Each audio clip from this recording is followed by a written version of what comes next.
Okay, folks, we're going to get going. Take allegiance to the flag of the United States of America and to the republic for which it stands, one nation, under God, indivisible, with liberty and justice for all. I wish to announce that a 48-hour notice, as required under the Open Public Meetings Act, was emailed to the Asbury Park Press, the Coast Star, and the New Coaster on December the 13th of 2022. That a copy has been placed on the bulletin board in the borough office, and that a copy has been filed with the borough clerk. Ms. DeMarco? Present. Mr. Noble? Present. Mr. Gubitozzi? Here. Mr. Weber? Here. Mayor Fox? Present. Okay, good evening, everybody. We are here for the second meeting of the month and second meeting of the year. We've got a lot to cover. I would have given Kim Humphrey, our business administrator, an unofficial welcome back, but I don't think she's on. She may be getting on a little bit. She's been out for a little bit, and she said she might attend, but I don't see her on the screen. But hopefully she'll be back. I think she's minimally targeted to be back next week, which is certainly a good thing. She's had a little, couple of bumps in her recovery. I had mentioned it in a newsletter a week or so ago that we really want to try to start 2023 calling it a new day, that we're trying to kind of have a different vibe in this meeting and how we are interacting going forward. So I'm certainly really excited to have Councilwoman DeNoble and Councilwoman DeMarco. We've got a hell of a lot more diverse council than we had 6 months ago, so that's a very good thing, along with Councilman Weber and Gubitozzi. We did meet right after the New Year as a group.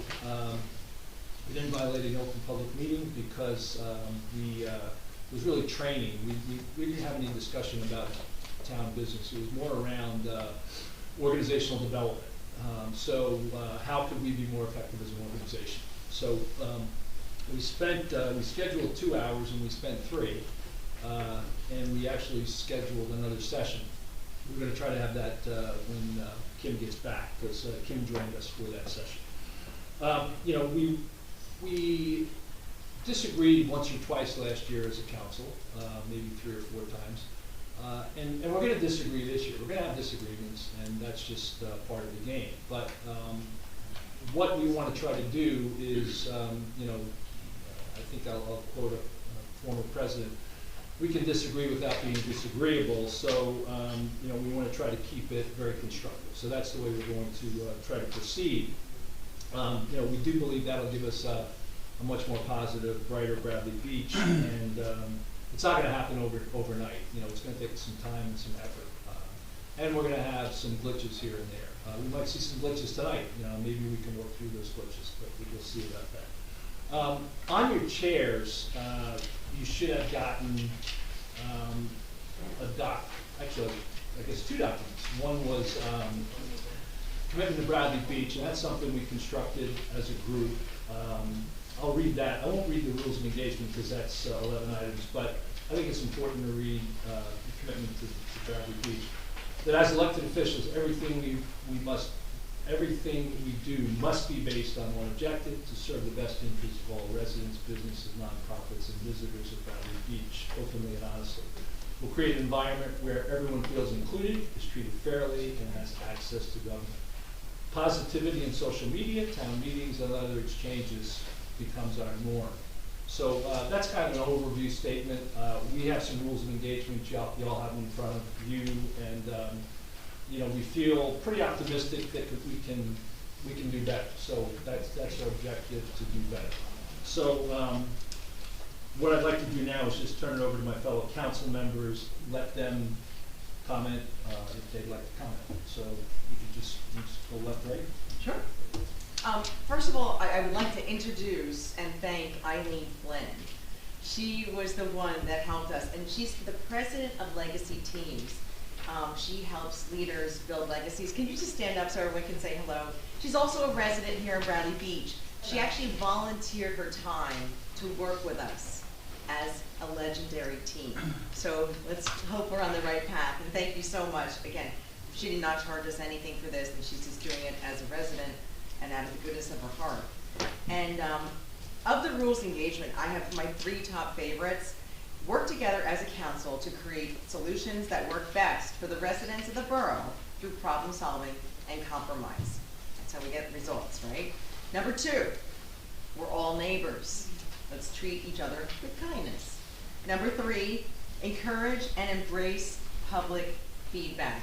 Now that I'm a councilwoman, I get really nifty magazines like this one. It's from the New Jersey municipalities.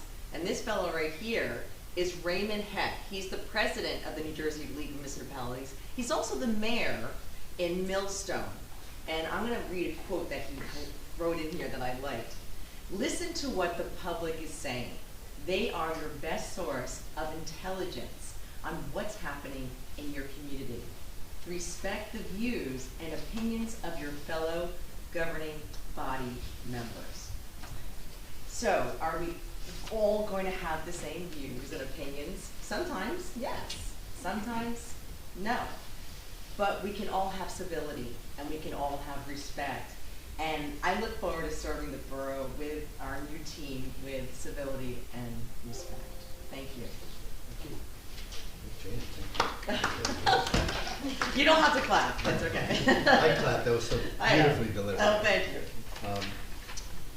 I actually put together a little more of a prepared statement because I want to make sure I touched on a couple of key points, and I wanted to take everyone through a little bit of a chronology of how this council has actually worked together already, with most of you not realizing it for the past month or more. But first of all, I also would like to thank our teamwork coach, Eileen Flynn.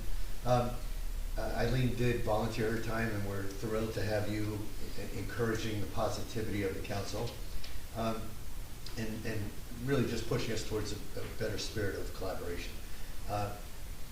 I think tonight's meeting, in terms of how we got here, might serve as a very encouraging sign to our residents, in that we've already taken a few steps in the right direction. As many of you may know, the professional appointments that we make tonight are a result of a lot of work by our council members. We review these really large proposal binders. It could be, it could be 50 or 100 pages of data that describe the firm's capabilities, experience, and financial information. In many instances, after we do that review, we follow up on references. We may talk to other folks in the industry to get feedback on these people. So there's a lot of work involved. The council started this process very late. We just got a late start. It possibly should have started early November, started later November by the time we received over 50 proposals. Keeping in mind that our typical target date for professional appointments is our reorg meeting on January 1st. Getting these proposals that late made the time frame almost impossible to complete all the work that that we typically would go through. So the point I want to emphasize is that the council members together all agreed that we needed more preparation time, and we all agreed to move the meeting date for making these professional appointments to January 11th. Then we all prepared individual way sheets, and these way sheets are basically Excel spreadsheets or report cards, if you will, where we evaluate every potential profession. And these serve as written summaries of our evaluations. And then we all shared our ratings of these professionals openly with the mayor.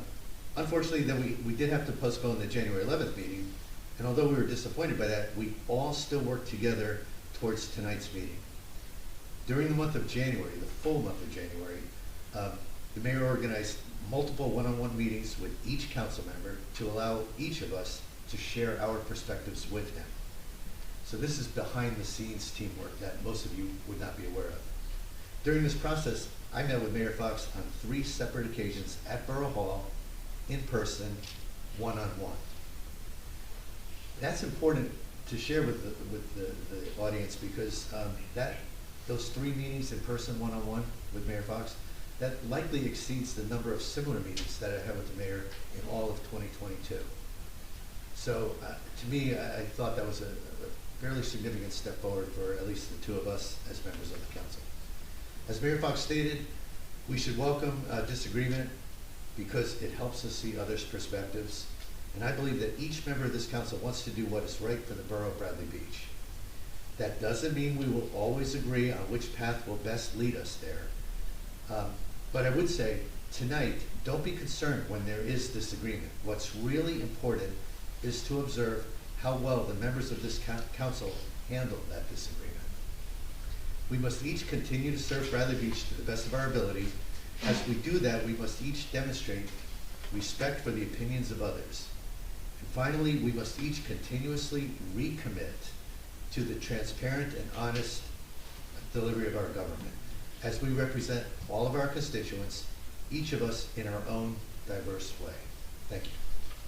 Thank you, Councilman. You're up. Hello, welcome everyone. Thank you, Councilwoman DeNoble, Councilman Guttosi, and Mayor Fox for your insights as to our training. I'd like to highlight one of the rules of engagement, which was council members will demonstrate mutual respect and support each other through obstacles. During our training, Councilwoman DeNoble actually reminded us that we're each someone's sister, someone's husband, someone's grandfather, and someone's husband. And I will continue to give everyone, including the residents, the benefit of the doubt and assume good intent. We are neighbors, we are friends, and we are colleagues. And I look forward to be part of the council that values kindness and respect. Thank you. Thank you. Sure, thank you. So first real meeting of 2023. As you've heard, we started it off with a facilitated meeting right here in this room and included the VA from Humphrey. And we did that to try to make 2023 better than last year. For me, the election's over, campaign bank accounts closed, I'm not running for anything, I'm not raising money for anything, because that's what's right for me. And if somebody else chooses something different, that is fine, and that is the last we're going to hear about that from me. One of the best things I took away from this facilitated meeting, it's kind of obvious, but it's that we can only be responsible for ourselves. You know, and our actions and our reactions. Sort of I'll do me, you do you, and that's fine, and that's the way it should be. We're all individuals up here, so we should expect a variety of ways that we're all gonna approach the office. The important thing is how we're gonna work together. I've tried to maintain an attitude that, I know what this is politics. You win some, you lose some, and you really can't get that upset about any one thing. And quite frankly, you all out there in the audience, I think you shouldn't either. Don't expect to agree with anyone up here 100% of the time. Since I wrote this, I heard a quote attributed to Ed Koch, and he said, make a list of your top 10 issues, and if we agree on 6 of them, vote for me. And if you agree with me on 10 of them, you should have your head examined. I think it's pretty good advice. It's just not realistic that we're going to agree with everybody or anybody, any single person all the time. I'd ask everybody in the audience to seek understanding first. I am committed to doing the same. I'm also committed to picking up the phone more often. And I'd say, like Councilman Guttosi, in this year, January, I've spoken to the mayor a lot more, and that's been a good thing. At the end of the day, all we have up here is our vote, and we should use it as we see fit to protect the borough, to enhance the borough, and to improve the quality of life for everybody in the borough. I am optimistic that we can work together a little bit better, and I realize that working better together is going to start with me, and I'm committed to that. Thank you. Okay. We've got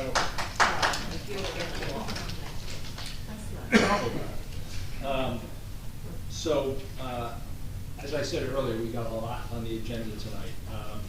We're going to try to expeditiously go through it. I'm hoping, as it relates to the conversation around appointments, I'm going to try to make some, hopefully, recommendations to move that along a little bit quicker with some compromises and hopefully some concessions, and we'll get to that when we get to that part of the agenda.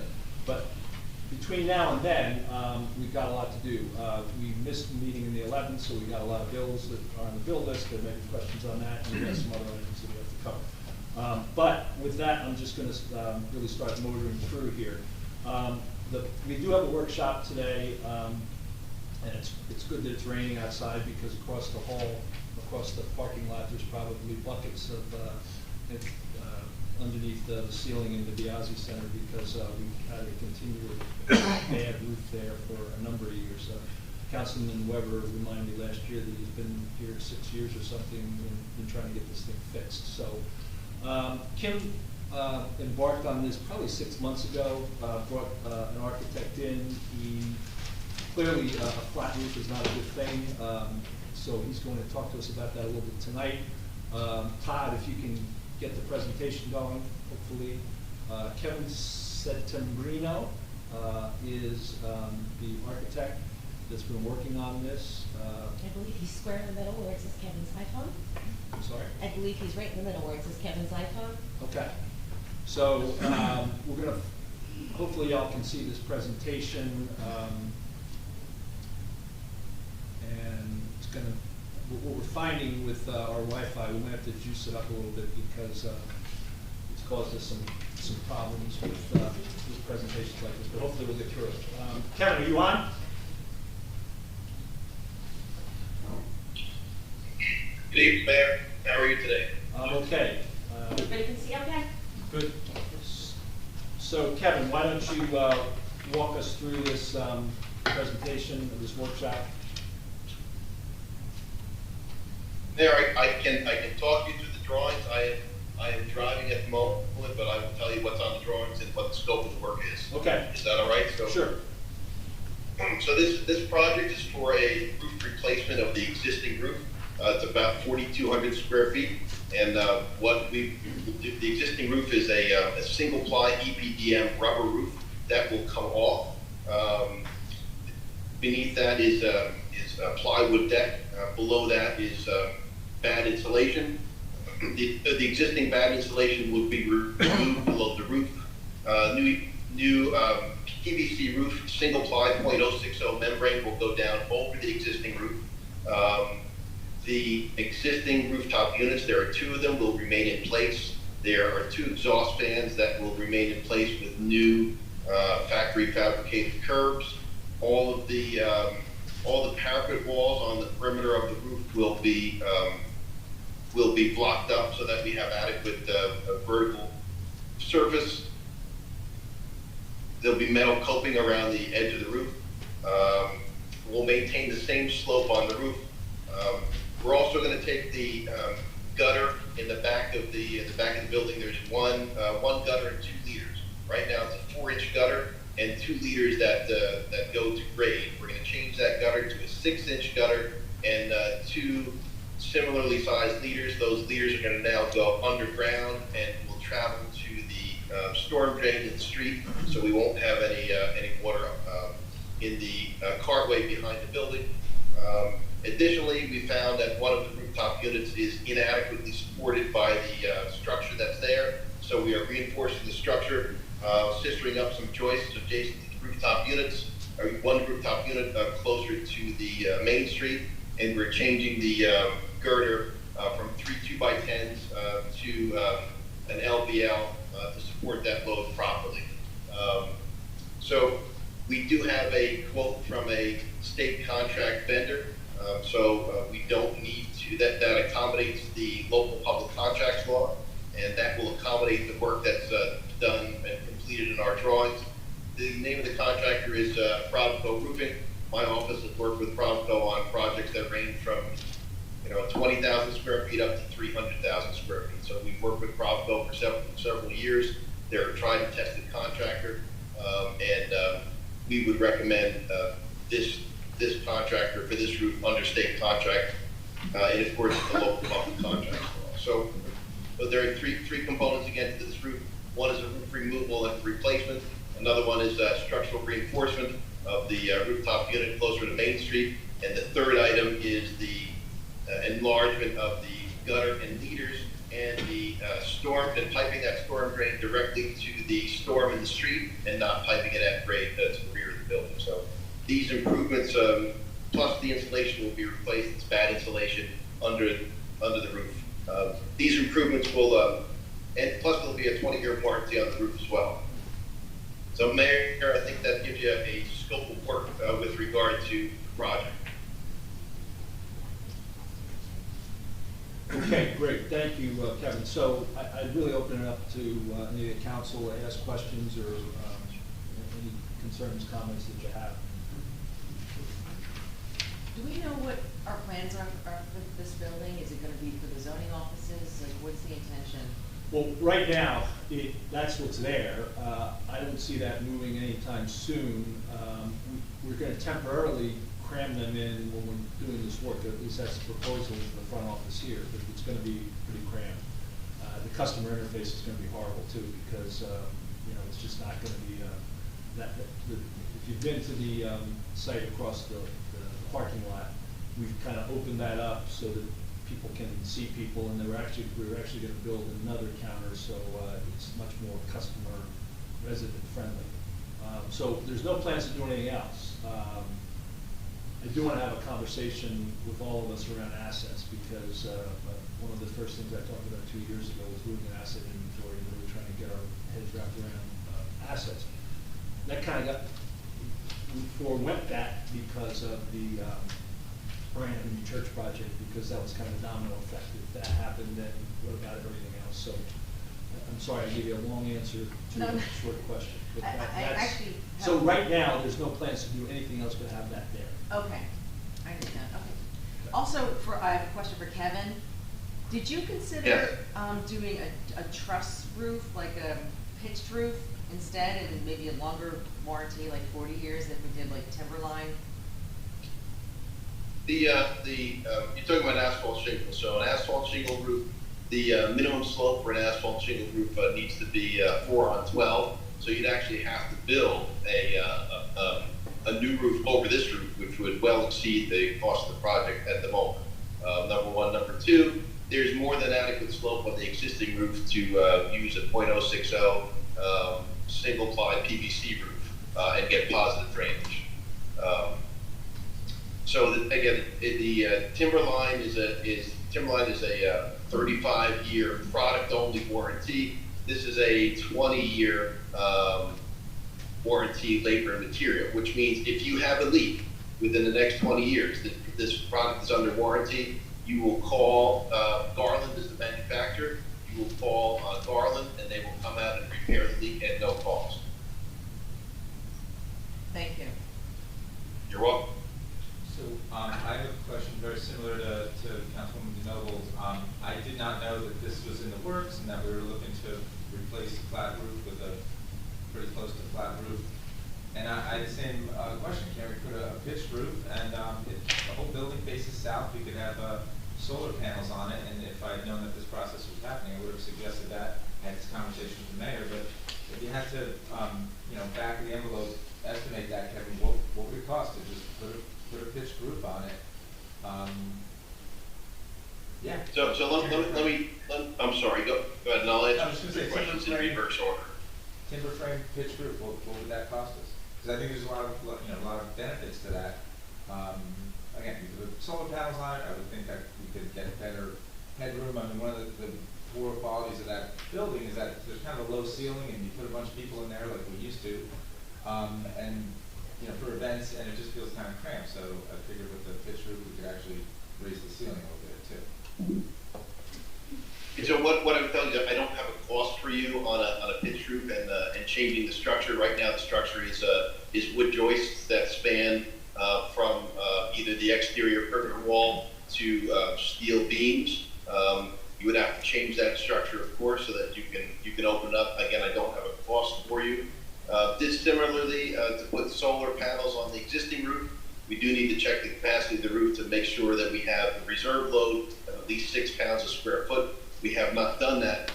I would tell you that you probably don't have that reserve load for the existing roof to accommodate solar panels. But if you were to design a new roof, a pitched roof, you can certainly design it for that. Solar panels should only be predominantly facing in a southerly direction. And those panels range anywhere from 300 watts per panel to 450 watts per panel. But again, we haven't investigated that cost. That cost would certainly exceed the cost to re-roof the existing roof as is. Okay. to be clear, I'm not suggesting solar panels on the existing roof, I'm suggesting that, a new roof that's pitched, you can make it the ideal angle, for the sun, so for solar panels, so. Yeah, I just want to clarify a question. So are you saying, Kevin, that with the, if you did the renovations as you're proposing, are you saying that it would not provide, in your opinion, the proper load to take solar panels? Is that what I heard? That's correct. We had an Okay. issue with the RTU that's closest to Main Street, we think is under-supported. We've required structural reinforcement sistering of 2x8, 2x10 joists, and the replacement of a triple 3x10 girder with LVL. So if that's the case for one RTU, there's no way that we have an additional 6 pounds a square foot reserve load for solar panels. Okay. Keep in mind, the reserve load is not the panels themselves. They're for concrete blocks to hold down the racks, to hold down the panels from wind uplift. Okay. Thank you. I've got a question or two. Kevin, this is Al Gubitosi.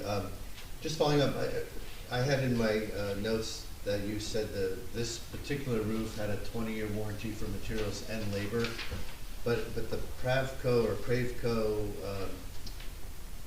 summary that we were given suggests it's only a 2-year labor warranty.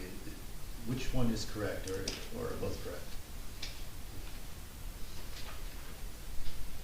You're breaking up a bit. I think you're asking a question with regard to the warranty, correct? The warranty for the labor in particular. I thought you said 20 years, but the materials we were provided says 2 years. So there's two warranties here. One is one would be a maintenance bond, which we can purchase as part of this project. It would be 2 years after the project is completed, which means the contractor would come back and make any changes or corrections if anything was failing or not built properly. That is not applicable in this project under the way we've structured this for the state contract consortium. This is a warranty by the manufacturer, Garland, by the roof manufacturer. It is a labor and material warranty, such that if there's any leak in the next 20 years, as a result of either material or labor deficiencies, they will come back and make that repair Okay. at no cost to the borough. I keep- So that there's no bifurcation of labor and material warranty. It is one warranty. It is a labor and material warranty. And again, the end result is such that if you have a leak, you will call the Garland leak hotline. They will come out. They will repair the roof at no cost. So just to make sure I'm clear, thank you for that explanation, but in the specifications we received, it does say it provides the manufacturer's Garland 20-year roofing system warranty and 2 years labor. So again, it just seemed a little confusing to me because it was saying in that same statement with Garland's Yeah. product warranty, That's the same you're saying, yeah. it was saying labor was 2 years, but is that just perhaps a typo? Is it labor 20 years? No, I'm saying to you, there's the 20-year warranty for any leaks. You will get the warranty at the completion of the job. Garland will be inspecting the job as it's being built, so they're not going to give you warranty when it's complete without them seeing it being constructed. Plus, I will watch it being removed and replaced as well. So it is just one warranty. There's no 2-year limit. It's a 20-year warranty. So I guess the point on that, to Councilman Lewis' point, it does say and 2 years labor warranty. You got that struck, or it's a typo or something. The 2-year labor warranty is applicable to the contractor. The 20 years is applicable to the manufacturer. Okay. Right? So whoever does the work, is that what you're saying? Yes, we'll be doing the work. If there's any failure of product, in the first 2 years, they will come back and repair it at no cost. Beyond that point in time, it will be the roof manufacturer's warranty for 20 years. And again, from substantial completion, they will come and repair any leaks at no cost. Got it. I understand. And now, Kevin, my bigger question, I have a couple of bigger picture questions. One is, I'm just blown away by the cost. 163,000 sounds to me, and a person lacking in knowledge, and yeah, I won't know what they Like, okay, he's for sure. Anyway, it sounds like an awful lot of money for a relatively small building, relatively small roof. But, and I know you can't give us a sense for how much more it would cost at this point to have a pitched roof, but it sounds like it would cost substantially more. I have a related big picture question, and that is, if you're taking off this roof to, say, build a pitched roof at a higher cost, would this building's current structure, or is there anything we could do to, I don't know, improve the current structure that would allow us to add a second floor? Like, I want to get a sense for a maximum scope here. If we pitched roof and added a second floor, is that the type of number you could put together for us, or can it just not be done? No, look, typically these types of single-story buildings and the footings for the buildings are able to accommodate 2 stories and not 1. So you should be able to add a second story to this. However, the roof right now is accommodating roof load and not floor load, which means that the roof structure will need to be changed, modified, and increased to accommodate floor load, and then you'll need to build a floor over that. So can you do it? Yes. You will wind up removing the entire roof and or adding structure to it.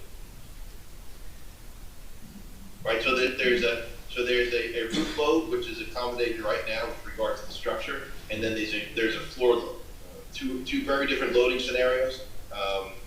You don't have the capacity right now to accommodate the floor load. That would need to be changed.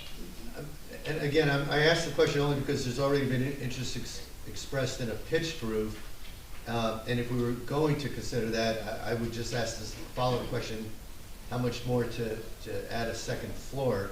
Is that an estimate that could be turned around fairly quickly? Look, we can certainly give you an order of magnitude number on that per square foot. Again, the building's about 4,200 square feet. This is prevailing wage construction. There's no economy of scale here. Look, even if I looked at a rough number, again, don't hold me to it. If I looked at a rough number, maybe it's somewhere between it's 5 big wood frame construction. Maybe it's somewhere between $300 and $400 a square foot, maybe closer to 3. That's my best guess without knowing much else about it. So 1.2 million.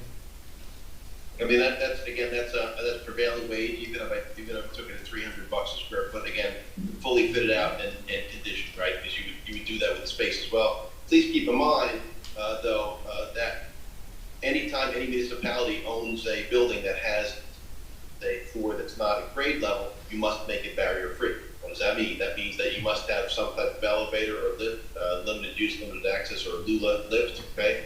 There used to be an exception in the code with regard to buildings that are less than a certain square footage on the second floor. That exception has gone away. So that means that as a municipal owner, you need to make that second floor barrier free unless it is non-occupied, meaning storage or something of that nature.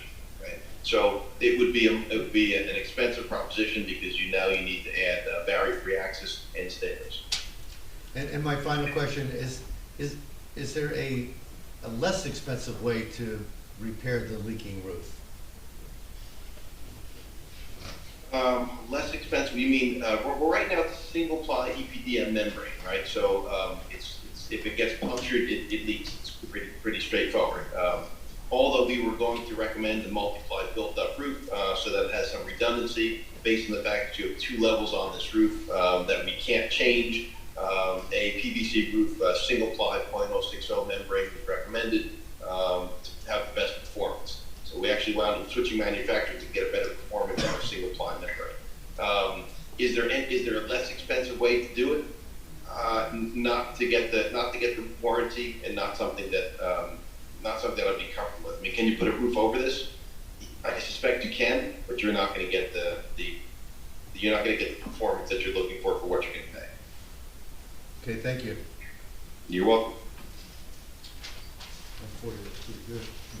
it's going to 1.2 million. Yeah, Okay, any other questions? Okay, we could open it for maybe 5 minutes of public questions, because it is a workshop. If anybody has any public questions? Yep. Thomas J. Cohen, 612 3rd Avenue. Mr. September, would it be possible to do the breakdown on a truss roof pitch, maybe 5 on 12, make the building more attractive, and then do the 35-year timberline, as you say, and they may even make an increased warranty product. But based on that cost, if we could get a 35-year warranty and have a more attractive building, that may be worth the additional funds, would it not? Well, two things. We're speaking a little bit of apples and oranges here. The warranty on a dimensional shingle roof is 35 years for the product only. That means if there's a leak on a shingle roof, they're only going to come in. They're only going to come and give you the cost for the product, they're not going to fix the leak, right? So the variance between a warranty on a shingle roof versus a warranty on a low slope roof are apples and oranges, right? The leak will be repaired for the first 20 years at no cost to the borough for this specified roof. For a dimensional shingle roof, it's 35-year product only, right? So so there's no warranty if it leaks, because it's only a product. It's not labor material warranty. Number one. Number two, you can put a pitched roof on this building. It will be certainly more costly than it is to replace the current roof, and I suspect it would be more aesthetically pleasing. But it all comes down to aesthetics versus cost. Sure, and so that being said, I just wanted to clarify, so Garland, if there is a leak, are going to supply the material and the labor. Is that how That's it's correct. gonna work? Garland will send out a team to repair the leak at no cost to the borough for the first 20 years. That's correct. So it won't be the installer, it will be Garland supplying the labor and material. That's correct. It'll be the manufacturer. Okay, thank you very much, sir. Thank you. You're welcome. Any other questions? Yes. One more question, Kevin. I know you're on the road. No problem. Eileen Shishis, 112 4th Avenue. I'm just curious, what is the master plan for all the municipal buildings before we start putting Band-Aids on a wound of an old building? That's a good question. It's more for me, Kevin. So, as I just said before, I'm very interested in doing an asset inventory and then trying to configure our assets. In the meantime, we have made repairs, and we did hold off, as I mentioned to Councilwoman DeNoble. We have held off because of the focus we put on the study of the 319 Lorraine Avenue Church. That kind of put a hold on a lot of stuff because, again, if we were going to do something there, then you have to ask yourself about the rest of your assets. What are you doing? I believe we need to get onto that right now. Now, having said that, if you look at our recreation center, a year ago and now, we moved forward and made improvements, significant improvements. It looks like a different building. My issue with this building is it's kind of like I treat my house. If I had a leak in my roof in my house, I'd be getting it fixed. For whatever reason, this roof across the parking lot's been leaking for, I know how long. Yeah, no, it's been a while, and just to clarify what you said before, when we, in 2020, when the start of my second term, I was dumbfounded to find out that it was still leaking, because it had been leaking. It's not small. I had no idea that it was It's fixed. buckets. It's pretty bad.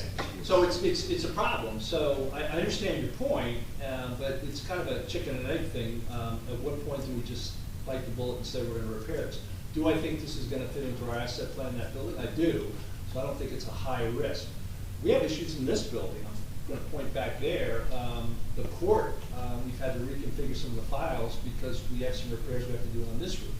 Anytime we have a flat roof, it's a problem. I understand. So, yeah. So, that's what we're faced with. So, you raise a valid point. I really want to make this, and as I said, I want to have more conversation with the council on this. I think it needs to be a key objective for this year that we really look at our assets and say, what are we doing? I would just Yeah, I mean, thank you. I just don't understand putting a new roof on when we don't have another, we don't have, what am I trying to say? We don't have a master plan.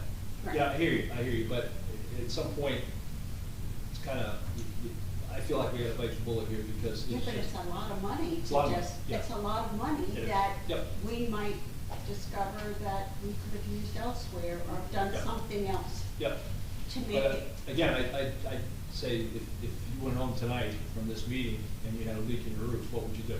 I would repair it, but I wouldn't have let it get to this point either. And I can't agree more. Thank you. Thank you.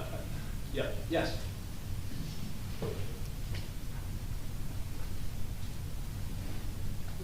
Hi, everybody. Rich Deskin, 683rd Avenue. Mr. Mayor, what you said, flat roofs are problems. Yes, I'm living proof of that, not with me personally, but my house that we had. We had a beautiful custom home up in Randolph, New Jersey. I like the idea of a flat roof. We were there for 20 years. There were 3 major repairs we had to make on the roof. First one was redo the one that we had with this membrane material and such. We got manufacturer's guarantees. They didn't. In our case, they did not do it. They squirmed out of it in one way or another. It was all our fault. We didn't build it. Sorry. Well, I'm sorry. We didn't build the house, okay, contractors did, but we were let down. The second report I had, repaired that we had, I found out that the absolute best roof material to put on a flat roof is called rubber roof. A rubber roof put on, incredibly expensive ordeal. That leaked. Not only that, it took out, we had 2 stories high dining room with these very tall custom windows. All of those had to be replaced because of all of the water intrusion, and we had a huge carpenter ramp problem because of the moisture. Third time that we had it repaired, we did the right thing. We added kind of a half a story on the building, and we had a slope roof put on, and to this day, it's up for sale right now. And the house looks like the day that they left construction, putting that roof up, shingled roof. In our case, we have a great opportunity to put in some needed additional space for the town, adding a story of something that is very economically feasible. Add your slope roof, add your solar panels, and find an alternative to prevailing wages. You could probably reduce the project greatly. Thank you. Thank you. Okay, we'll come back to this later on. Kevin, we appreciate your time, and we'll be back with you. Yeah, you got my hand up, guys. Oh.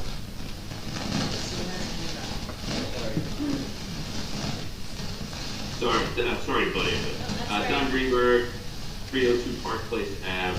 I wanted to ask Kevin, if you put a flat roof on the left flat roof, No, we're not on bond. There's a low slope roof on there right now. It's, Right. it's wood joist. When you say, are you talking about the roof structure or the membrane?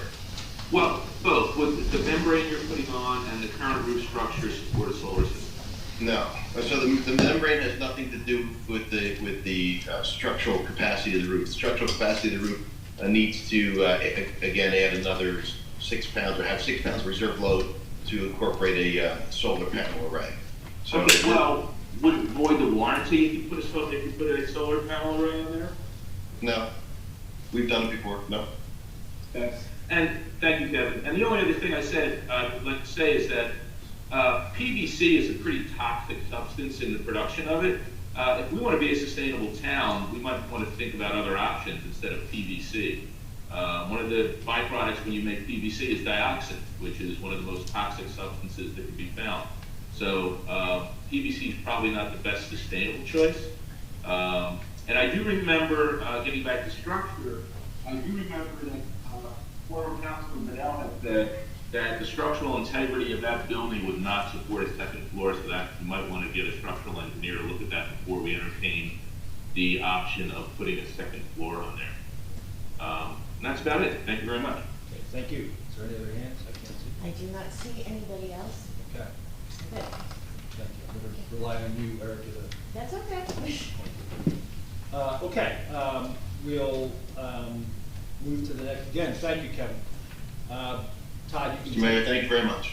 There we go, Okay, okay. thank you, Todd.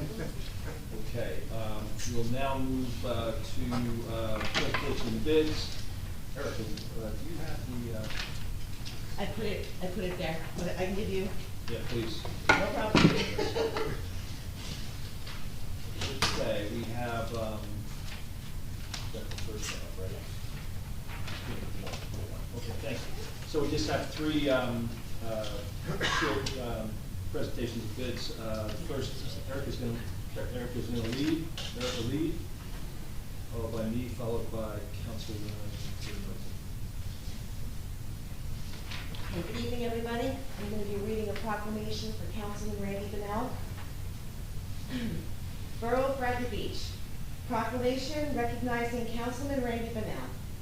Whereas Mr. Randy Bennell has faithfully served his fellow citizens as a councilman for 6 years, from January of 2017 to December of 2022. And whereas Mr. Bennell has performed of his own volition, sorry, many endeavors to benefit his community, and has been an active volunteer on boards and committees dedicated to the betterment of life for the residents of the borough. Whereas Mr. Bennell has also given willingly, and he has contributed immeasurably to the success of community endeavors for many of his fellow citizens. Whereas Mr. Bennell will retire from his position as councilman on December 31st of 2022. Now therefore be it resolved, on behalf of the mayor and council and employees of the Borough of Bradley Beach, wish to extend their appreciation for his service to the borough and wish him well in all of his future endeavors.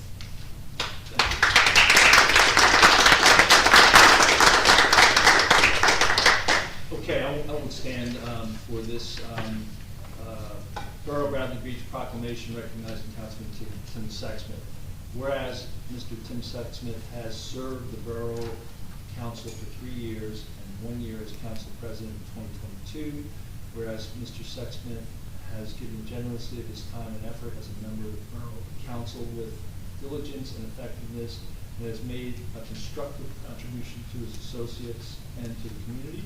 And whereas Mr. Sexsmith has also been an active volunteer on boards and committees dedicated to the betterment of life for the residents of the borough. Whereas Mr. Sexsmith has performed his duties to the council with character and dignity, he will be missed both professionally and as a friend. And whereas his service to the borough he has given willingly and has contributed immeasurably to the success of the community endeavors for many of his fellow citizens. And whereas Mr. Sexsmith will retire from the position of council on December 31st, 2022.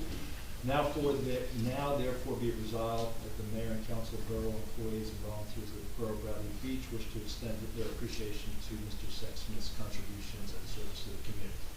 Thank you.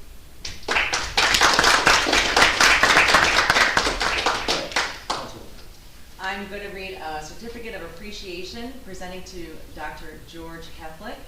He finished his term on the Shade Tree Commission and he served as chairman. The mayor and council recognizes the dedication and long hours of hard work that Dr. Heflick devoted to the Bradley Beach Shade Tree Commission.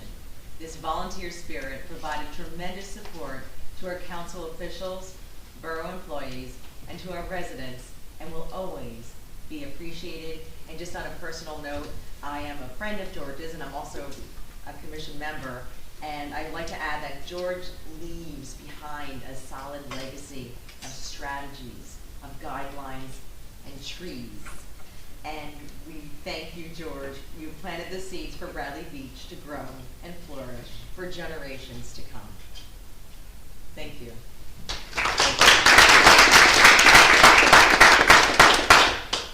Are you going to cover the succession in the shade tree in your comments? Yes, I am, yes. I won't. Okay, great. Good. I got that Thank covered. you. Got it. You got Thank it. you. Okay, approval of minutes, number 7, December 27th, 2022, special council meeting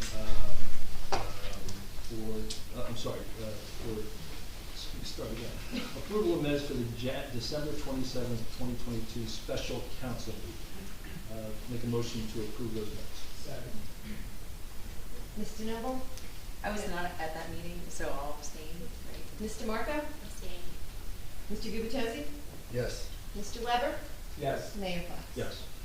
Approval of minutes for the January 1st, 2023 council reorganization meeting. Make a motion to approve. Second. Ms. DeMarco? Yes. Ms. DeNoble? Yes. Mr. Gubatose? Yes. Mr. Weber? Yes. Mayor Fox? Yes.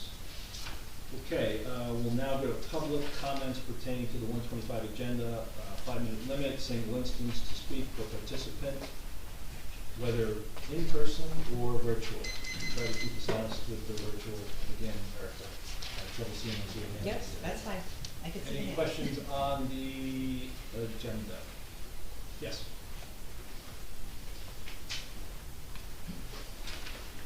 Thomas J. Cohen, 612 Third Avenue. I appreciate the workshop, Mayor, but the specifications really should have been included in the other documents, so it would have made it much easier for the public to decipher the work session.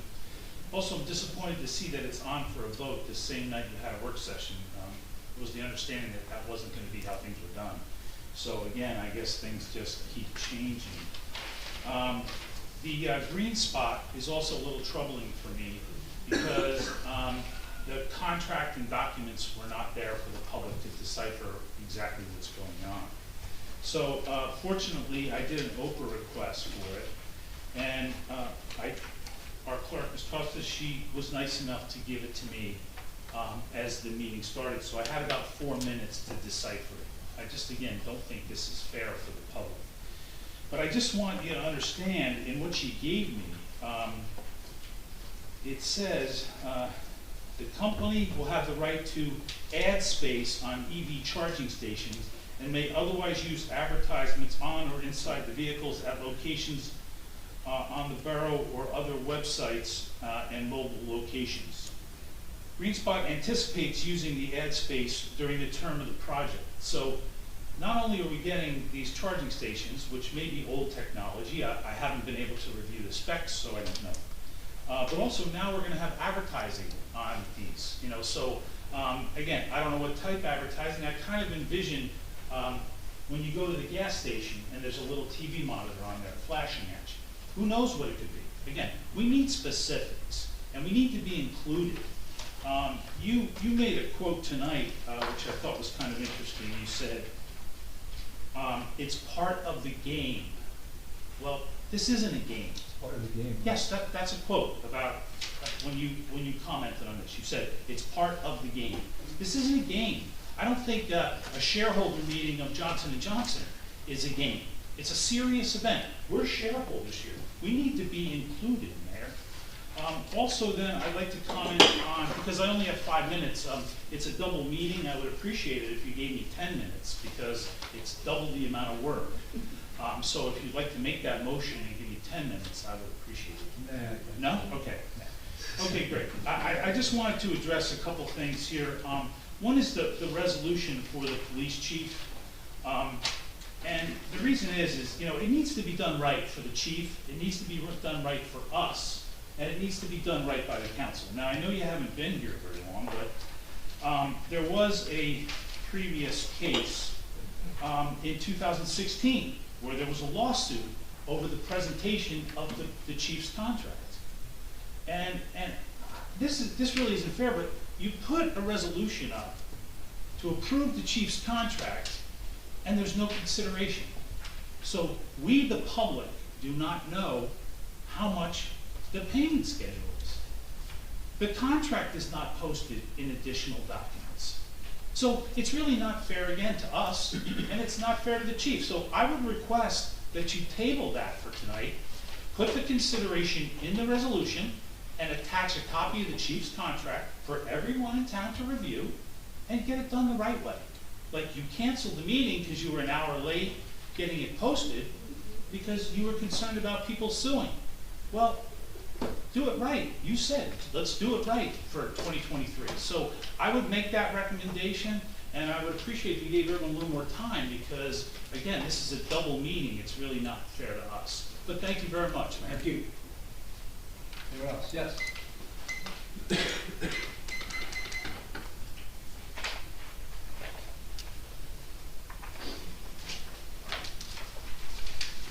Nancy Meadow, Ocean Park condominiums. I basically could support probably 99.9% of what Mr. Cohen said. And I'd like to point out that in my 5 minutes, there were over two ordinances and 43 resolutions of which to address. That's less than 7 seconds each. I resent that. I resent the fact that we don't get more time. And you up there can speak for however long you want. We at least should have double access. And I've said that before. I'd also like to say that you can say whatever words you want on this. You can quote whatever you want in the meeting of the first and co-star when Mr. Texler was here. Your actions speak louder than words. And quite honestly, when you denied us the opportunity to speak at the reorganization meeting in the first portion, that set the tone right there for exclusion, not inclusion. This is the first time since December 13th that we, the people, have had an opportunity to speak on resolutions and those kinds of things. I'm not going to get in there, but again, not mention who's here that's getting compensation from the borough. Again, are you including us as well as the Zoom people? I don't think so. And the rest of my comments, because I'm not going to go through every resolution as to why do we need these consultants and we have professional people supposedly working here. I'm sick over all those people, as well as there is no backup. We don't know what you're paying them, why we're paying people to sit here by the hour. But everything else is villas. And once again, I say, stop spending. And I was told things would be reclassified. They're not. I can be vague and say, what's the difference between an event and a special event? We spent $246 on postcards, page 1.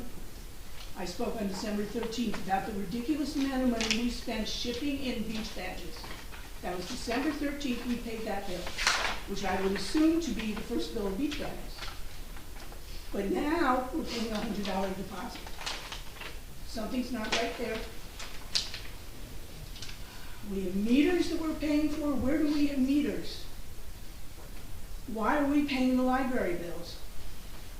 We're paying $68.90 in shipping to Oriental Trading. I've been doing business with them since 1992. I have never paid a shipping charge. An electric parking sign. Where do we have electric parking? I can go on and on. 6 months of bills from Stewart's Hardware for $3,400. Christmas lights. Page 27.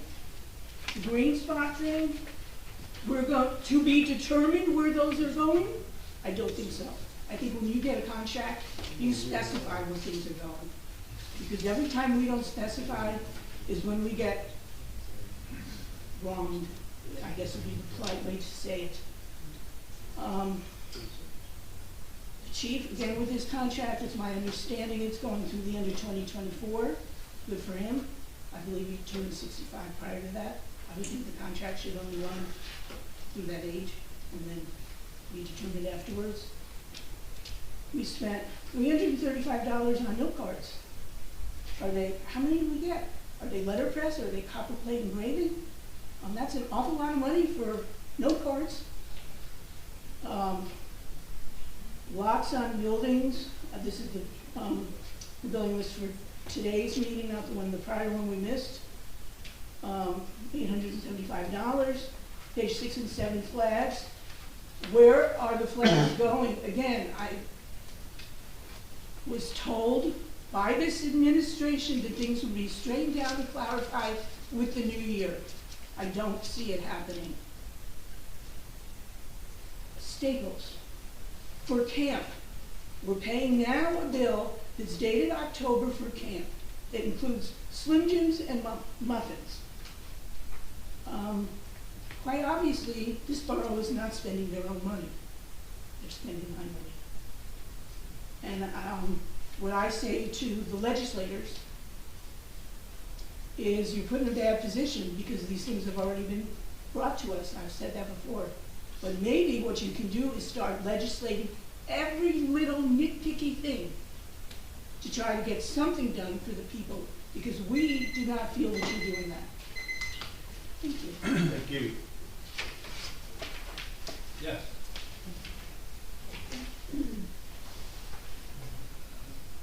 Hi, Julie Titus, 605 North Avenue. I just want to bring up two things, the green spot. Mayor, I know that you and I had email correspondence in regards to green spot, and I would like to make a recommendation to council here is to vote no to that resolution. That has been poorly planned out. We have not been educated, the public. We do not know enough about this company, nor do we know where these vehicle charging stations will be going. And also the fact of the matter is it old technologies? And now hearing advertisement on these, I mean, there's just too much at stake right now, and we need more information. Hey, they could be the right thing for us, who knows? But you have not given us the appropriate information. And again, this is our money. This is not personal bank accounts here. And you have to do what's best for us and not for special interest. And that also goes in line with the Biazzi Center. We're hearing this now that we have a problem with the roof. Councilman Weber said this is the first he's heard of it, that we're going to be fixing the roof. And that again is something, it's not well thought out. Now, do we have to get things fixed? Yes, we do. However, we need a bigger plan as to what's going to happen with this building. Now, $160,000, it's probably going to go more than $160,000. That's a lot of money to repair a roof. Maybe we do go to a second story. But again, know your assets, know what we're going to do, and let's put a hold on this. That's a lot of money right now. So again, you talked about on this, residents first, and let's keep our spending. Let's do smart spending. And also, is this the only vendor we can use, Praco? Are there others? Do we have other bids? Do we have better pricing?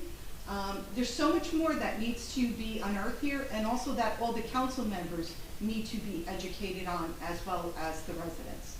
So I hope that you all vote no on Green Spot and vote no on the Biazzi Center repairs as well. Thank you. Thank you. Yes.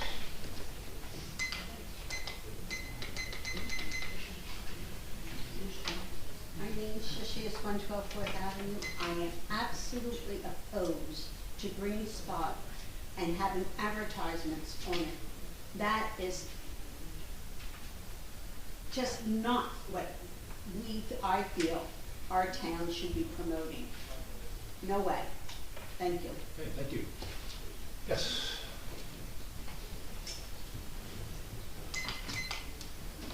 Good evening, Linda Duffy, 312 Brindley Avenue. I oppose Green Spot also.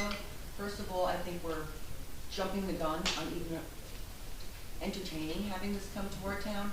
People in town that have electric cars have the charging stations in their garages already. This is something just for visitors, I feel, and people that are visiting the town, not for the people that live here. The gentleman that gave us the presentation on Green Spot said it takes 6 to 8 hours to charge a car. Mm-hmm. Right, so where is the parking? We still have no parking. Mm-hmm. Yeah, I just will make a comment. I've gotten requests from 3 or 4 residents. 3 or 4 residents. Well, just, again, I'm just saying, 3 or 4 residents that I know of come to me and said, you know, are we gonna move on this because they have electric vehicles? So I'm just. So where are they charging now? Obviously, they're doing it somewhere. They're doing it at the factory outlet place in.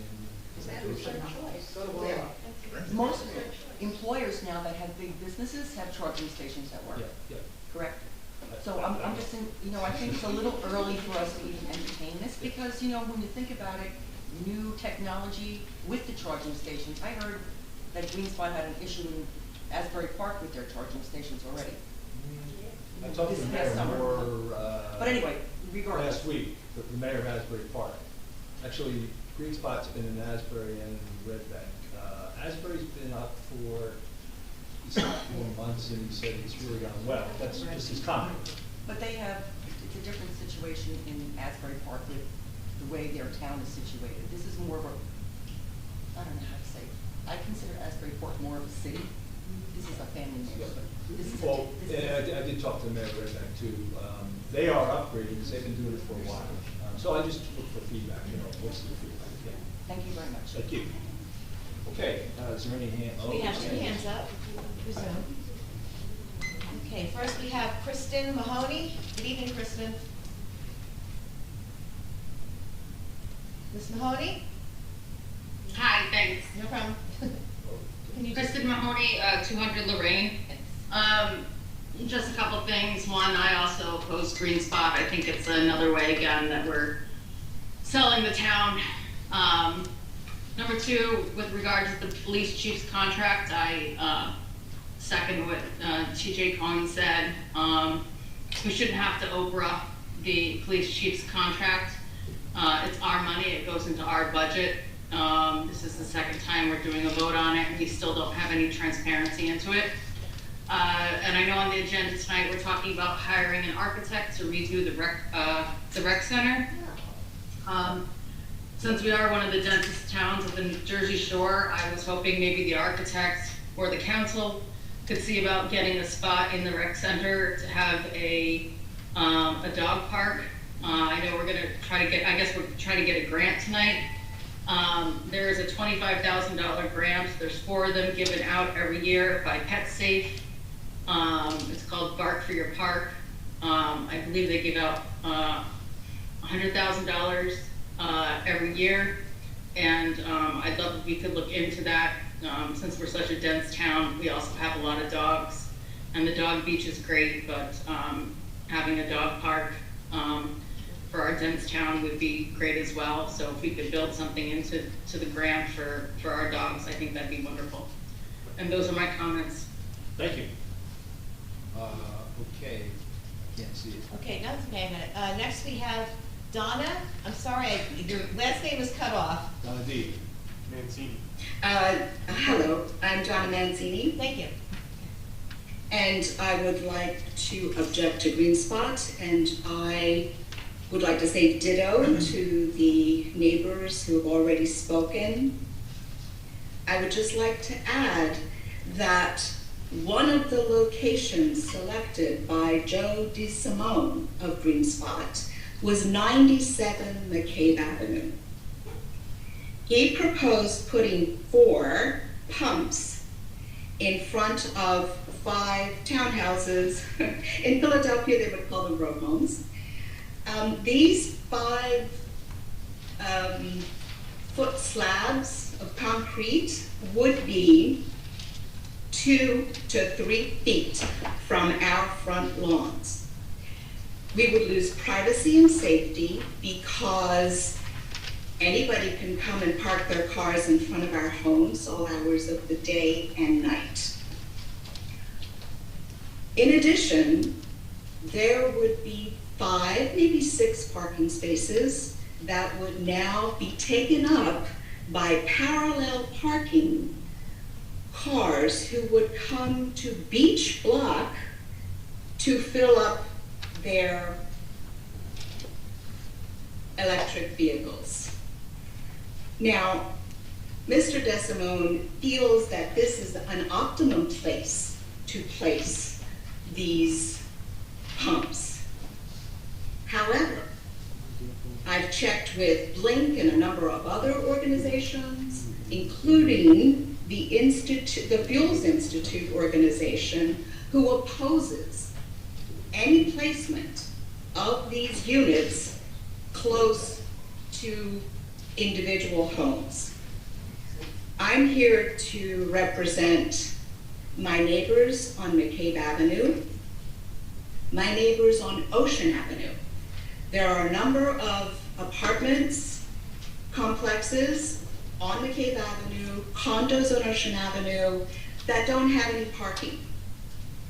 Now we're going to take away 5 parking spots from this optimum parking area to put in some 4 pumps on top of our beautiful, if you haven't been to 97 McCabe and 95, 99, please come visit. We have beautiful green lawns that we have placed there because, as many of you may know, we are prone to flooding at the corner of McCabe and Ocean.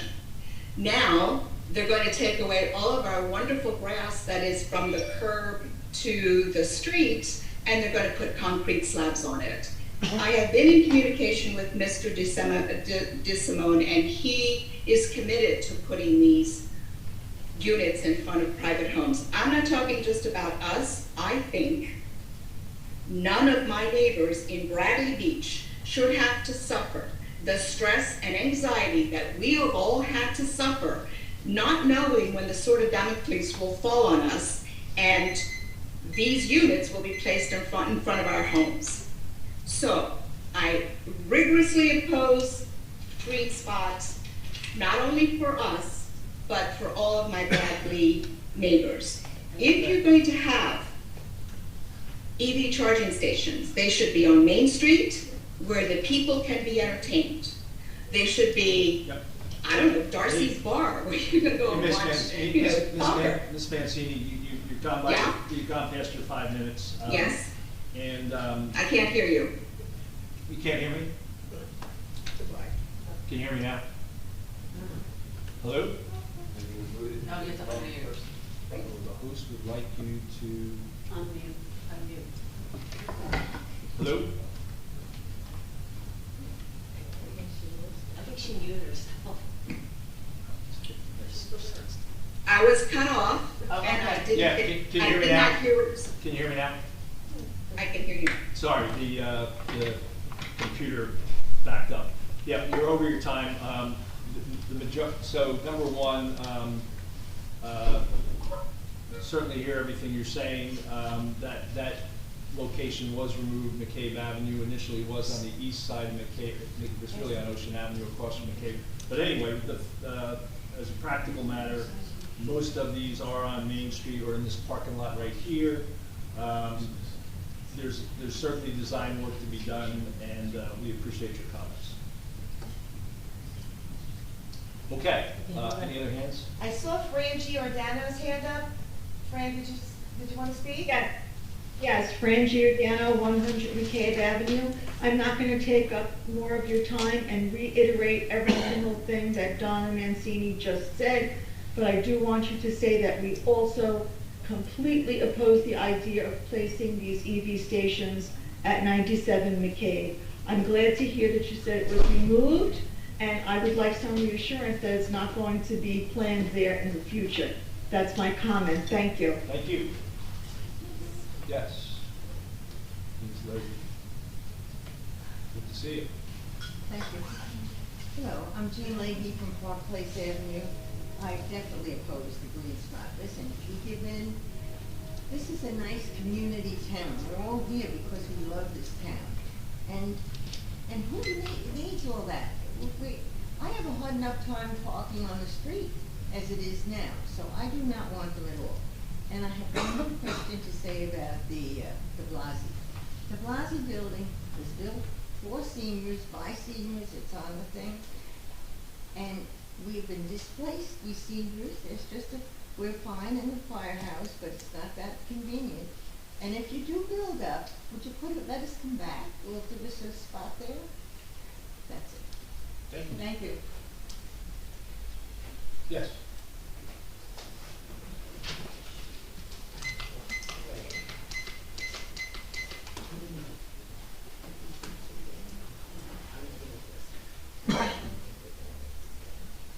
Hi, Linda Carrazza, 709 Ocean Avenue. I'm for what Donna just got done saying, and a couple of us here in the building actually want to know where are these spots supposed to go? And that we have such a hard time parking without the spots for the EV, stations. So do we have an app? Do we know where they're going? Yeah, there's some, it's really been evolving, but most of there's a couple in this parking lot. There's one, I think, on, these are proposed, on the side of Riley Park. There are on either end of Ocean Avenue, and actually, I think it's 1217, the very last thing on Ocean Avenue. They've actually requested that we put them there, that location. They actually came to us and said, could you put them there? And they actually asked us to put them in the parking lot, which I said we can't do yet. Yeah. Private parking lot. It seems to me that there's more, like, there's such a preference. Like, if I have to go get gas, I have to go to a gas station, right?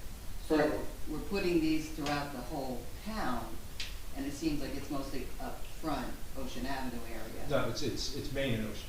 Main and Yeah. It's actually more Main than Ocean. Yeah. But again, it's in a town that has hardly any parking in the Yeah. summer. I mean, I don't leave my house because I don't want to lose my parking space. So now you're taking, you know, more spots for somebody else that's got privilege. I mean, it sounds like it's just, you know, weighing to the side of someone who has an electric car. They don't buy an electric car, it's like a parking. You know, and then nobody can use those spots except if you're charging your car. It just doesn't seem fair. Okay, appreciate it, thank you. No one else? Perfect. No one else? I do not see any more okay, that's not a hand to speak. Okay, no more hands. Okay, good. All right. We'll move to communications. Got a couple things there. Salary increase memo for Officer Yanni Javakis, Shade Tree Commission memo, and memo on the approval to waive municipal raffle fee of $20 for the PTA. We've got a lot of resolutions. We've got them broken out. Yeah, I'm sorry. Yes, I'm sorry, I skipped a bit. Thank you very much.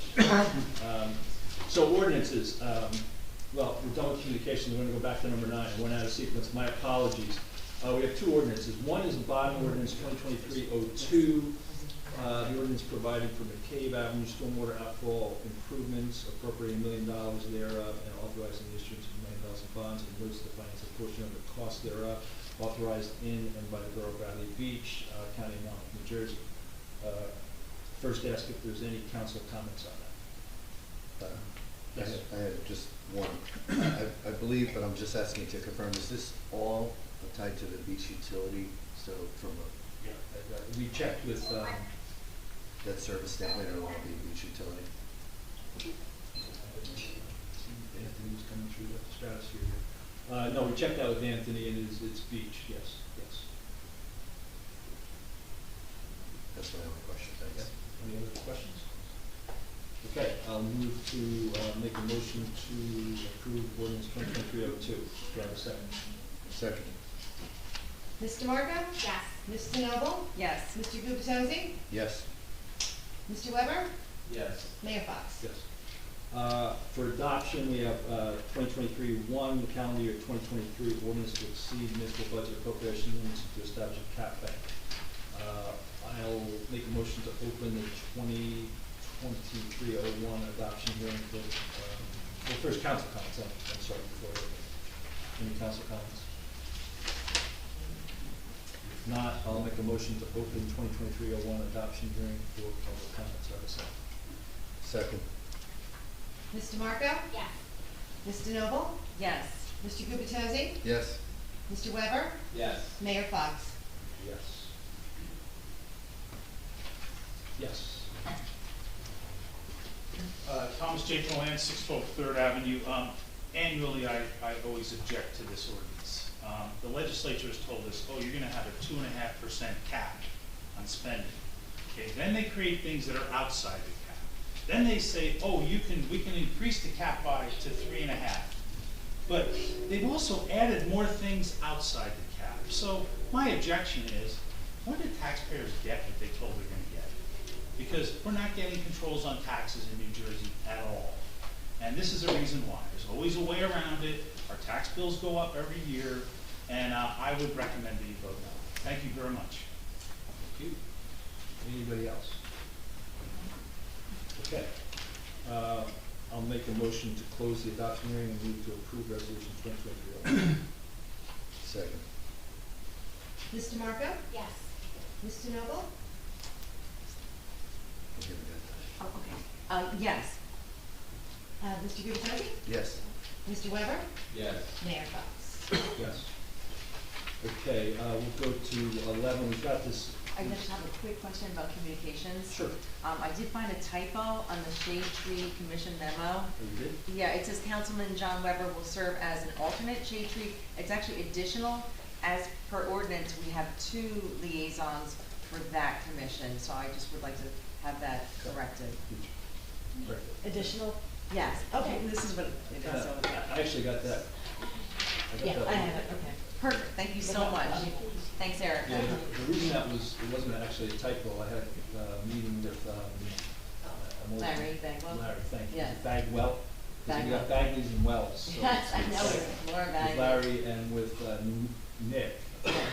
And actually, I think they also said it was alternate, so I didn't look at it. So. That's okay, yeah, 'cause I checked the ordinance and. Yep. Okay, so one more time, additional alternate liaison. No No alternate.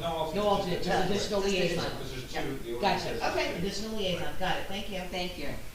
Okay, consent agenda for the council business meeting, not the organizational stuff. So, we've got a number of items there. We've got the 2023-20, the bill list for January 25th, 2023, 2023-21, the approval of refund for electrical and mechanical permit fees for 306 Evergreen Avenue in the amount of $120, 2023-22, approval of refund for a street opening deposit for 615 Lorraine Avenue in the amount of $500, 2023-23, approval of an escrow deposit refund for 414 McCabe in the amount of $76.75, 2023-24, approval for Clean Ocean Action to conduct their annual spring and fall beach sweeps, April 1, 2023, and October 21, 2023. 2023-25, authorizing the cancellation of tax and sewer payments under and/or over the amount of $10. 2023-26, approval of raffle license for the Bradley Beach Elementary PTA, and waiver of $20 municipal raffle fee. 2023-27, approval of the Cephalus. Thank you, Association to conduct a 5K walk on Sunday, September 10, 2023, from 7 a.m. to 1 p.m. Approval of, for Nesivus Incorporated to conduct their 5K run on May 14, 2023, from 5 p.m. to 7 p.m. 2023-29, approval of the American Littoral Society to conduct their lobster 5K run and walk on Saturday, April 29, 2023, from 9 to 11. And 2023-30, approval of National Scleroderma. Thank you, Foundation to conduct their walk on Saturday, May 6th, from 7:30 to 1 p.m. This may be a record for the amount of 5K walks and runs we have in a, so. Yeah, they all came in at one time. These are organizations that apply every year, and they are all walkthroughs, but they still need to get permission to do their walk through the town. And they just all came in at once this time. But before you just, can we ask some questions, Mr. Mayor, on bill list and some of these other things? That's before we go into motion. Sure. So, Erica, since you seem familiar, the ones that are runs, they're sure they're just going through, there's no water Yeah. station that they're setting up, so, okay. Yeah. That's good, because that gets But messy. the only one is the hydrocephalus, because I think they do like a little speech or something like in the beginning. I remember I had emailed you, I said there was one of them that was, they do like a little speech in the beginning at the gazebo, and then they just go right into their walk, and they're on the Bradley Beach Boardwalk. But the other ones are just to pass through, like, the Cebos starts at Black Harbor, through Bradley Beach, to the next town, turn around, go back. How's that? I have bill list question. I was gonna just add on to your question there, though, John. What if they don't allow you? Well, it would be very inefficient. Okay, got it. Eric, I was just gonna add, are these all, I've been assuming they're all not-for-profit organizations? That's correct. Is that true? Yes, that's correct. They do have to pay a fee, though, to apply, for the application, which they all have. I've gotten all their paperwork, their certificates of insurance. So I made sure all the Ts were crossed and Is were dotted before I put them on the agenda. Okay, great, thank you. Okay, so bill list questions. I just have a couple, I don't know if we're gonna get them answered here, but, See, on page 5, for Civics Plus, this is small change, it says it's a finance charge on an overdue bill. Civics Plus does our website, I believe, correct? It's not just $128, but does that mean like we missed some kind of payment and we're paying like a finance? It says finance charge. So, and it's also dated for June of 22, so like, does that mean we missed a payment? Can we flag that and ask somebody? I could certainly ask that question, I don't know the answer to the question. Okay, and then the other one is just on the next page, well, not, say, 6. For Colliers, the engineering's 14, that's almost $15,000. This is for Makeda at outfall repair. Can we somehow pay this for stuff we can bond for, what was it, $1 million? Does this come out of that, or does this come out of the town budget? I believe that's gonna get tucked in once we approve the bond back, I believe. I'll follow up on that, Councilman, but I'm pretty sure that's what we just did. Right, and that'd be great, but then I'm also like, well, if it's on this bill list, we're actually paying it, so I don't know how that works. Well, no, but the work that's really, the work they've been doing to date, estimating, and, you know, they've had a number of site visits. We did a site visit, Councilwoman DeNova actually joined me a couple weeks ago on a site visit where we had the materials guy in, and they're coordinating a lot of that, so that's a lot of the work. That would have been encompassed in that estimate. But I'll confirm that. So should we hold that bill until we get confirmation that we can roll it into the bond, or? We're gonna have to pay it one way or the other. Okay. So, I would say pay it, and, you know, we can make a journal entry after. Okay. Yes. But it would still, yeah, I mean, it's not clear to me if it comes out, just have a discussion about the whole bond that just did come out of each fund, or being backed up by each fund. Right. So would this come out of each fund as well? Yeah, we would just make a journal entry. Be on the side. Yeah. Mine's, people come into our each paying $15,000 as much as the taxpayer, so, okay, thanks. I think that's it on the bill list. Yeah, thanks. I also had a bill list question. I'll get you the answer to that question. The 128, but the other 99 or something. The bottom of page 11 and the top of page 12, there's a series of bills, I guess, from Pullman, Fania, Allison, PC. And I know this is the firm that we pay, I believe $70,000 a year for their the CFO services, as well as paying the CFO separate. Yep, that's correct. But there seem to be other activities here. One is CFO services, that one I expected. But another one says, two of them say payroll assessment projects, and another just says October services, and then payroll assessment project in. So again, I was aware that we had hired them for the CFO services, but what are these other services? So the payroll assessment process is, we have been working pretty diligently to go back in basically 3 years to assess things that weren't done appropriately or correctly. And we've gotten one estimate that we're actually validating right now. The other thing we're looking at is benefits. We actually have benefit overcharges to our residents, not to our residents, I'm sorry, to our employees that we're working through right now. So it's a lot of them auditing and correcting things, and we're getting into the hard knocks now because we're going back to that. We said we wouldn't go any further than 3 years. We're in year 3, and it's the record retention and all of that. The elements of that been a little bit challenging, but that's primarily what we're doing.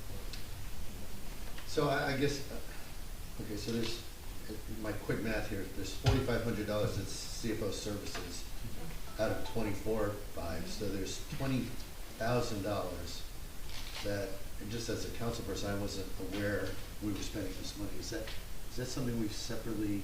No, we signed a services contract with HFA, and it's under that services contract. Okay, I don't have that services contract in front of me. I was under the impression that was a services contract specifically for the CFO services. No, we have two things. We have CFO services, but they're also doing other financial work for us. You know, remember last year, or 2 years ago, we had full-time clerk, CFO. We don't have that, so they're providing some of the services. That's what they're doing. And that's a services contract. Erica could probably get not right now, but she can get that for you when we sign that contract and what's in it. Yeah. Because that's something you could follow up after, later this week. Absolutely, yeah. Yeah. You want to see a copy of the contract? She has a Yes. contract. I would, yes. Okay. Okay, thank you very much. That's it for me. Okay, make a motion to approve the consent list. Second. Ms. DeMarco? Yes. Ms. DeNoble? Yes. Mr. Gubatose? Yes. Mr. Weber? Yes. Mayor Fox? Yes. Okay, now we're gonna have some fun with the individuals. First is the approval to enter shared service agreement with the Township of Neptune for the resale of diesel and gasoline. For those who don't know, we're trying to enter into an agreement to get out of the gas business here in town, do a shared service with another town. And we believe that's a good program. So I'll make a motion to approve 2023-31. Second. Ms. DeMarco? Yes. Ms. DeNoble? Yes. Mr. Gubatose? Yes. Mr. Weber? Yes. Mayor Fox? Yes. 2023-32, award of contract for stormwater outfall pipe repair shared service agreement with the Borough of Avon by the Sea to T&M Associates. This is for the stormwater outfall sinkhole that we encountered last year. And it's going to be much more of an extensive project than the Cave Avenue outfall, just because of the dunes and the length. But this is the first step in that process. So I'll make a motion. Council comments first. Oh, you have questions? I have a question and a quick statement, but the question is, do these dollar amounts represent the borough's share or the total share that we will be splitting in half? Total. So our share, that would be half. Yeah. Okay, thank you.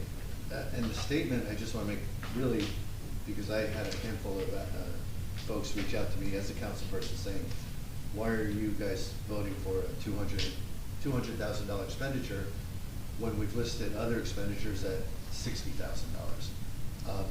And the quick answer is, I called the mayor of Avon, who's been working with our mayor and others, and I said, what is it? Well, what happened that we're selecting the super high price compared to these low vendors?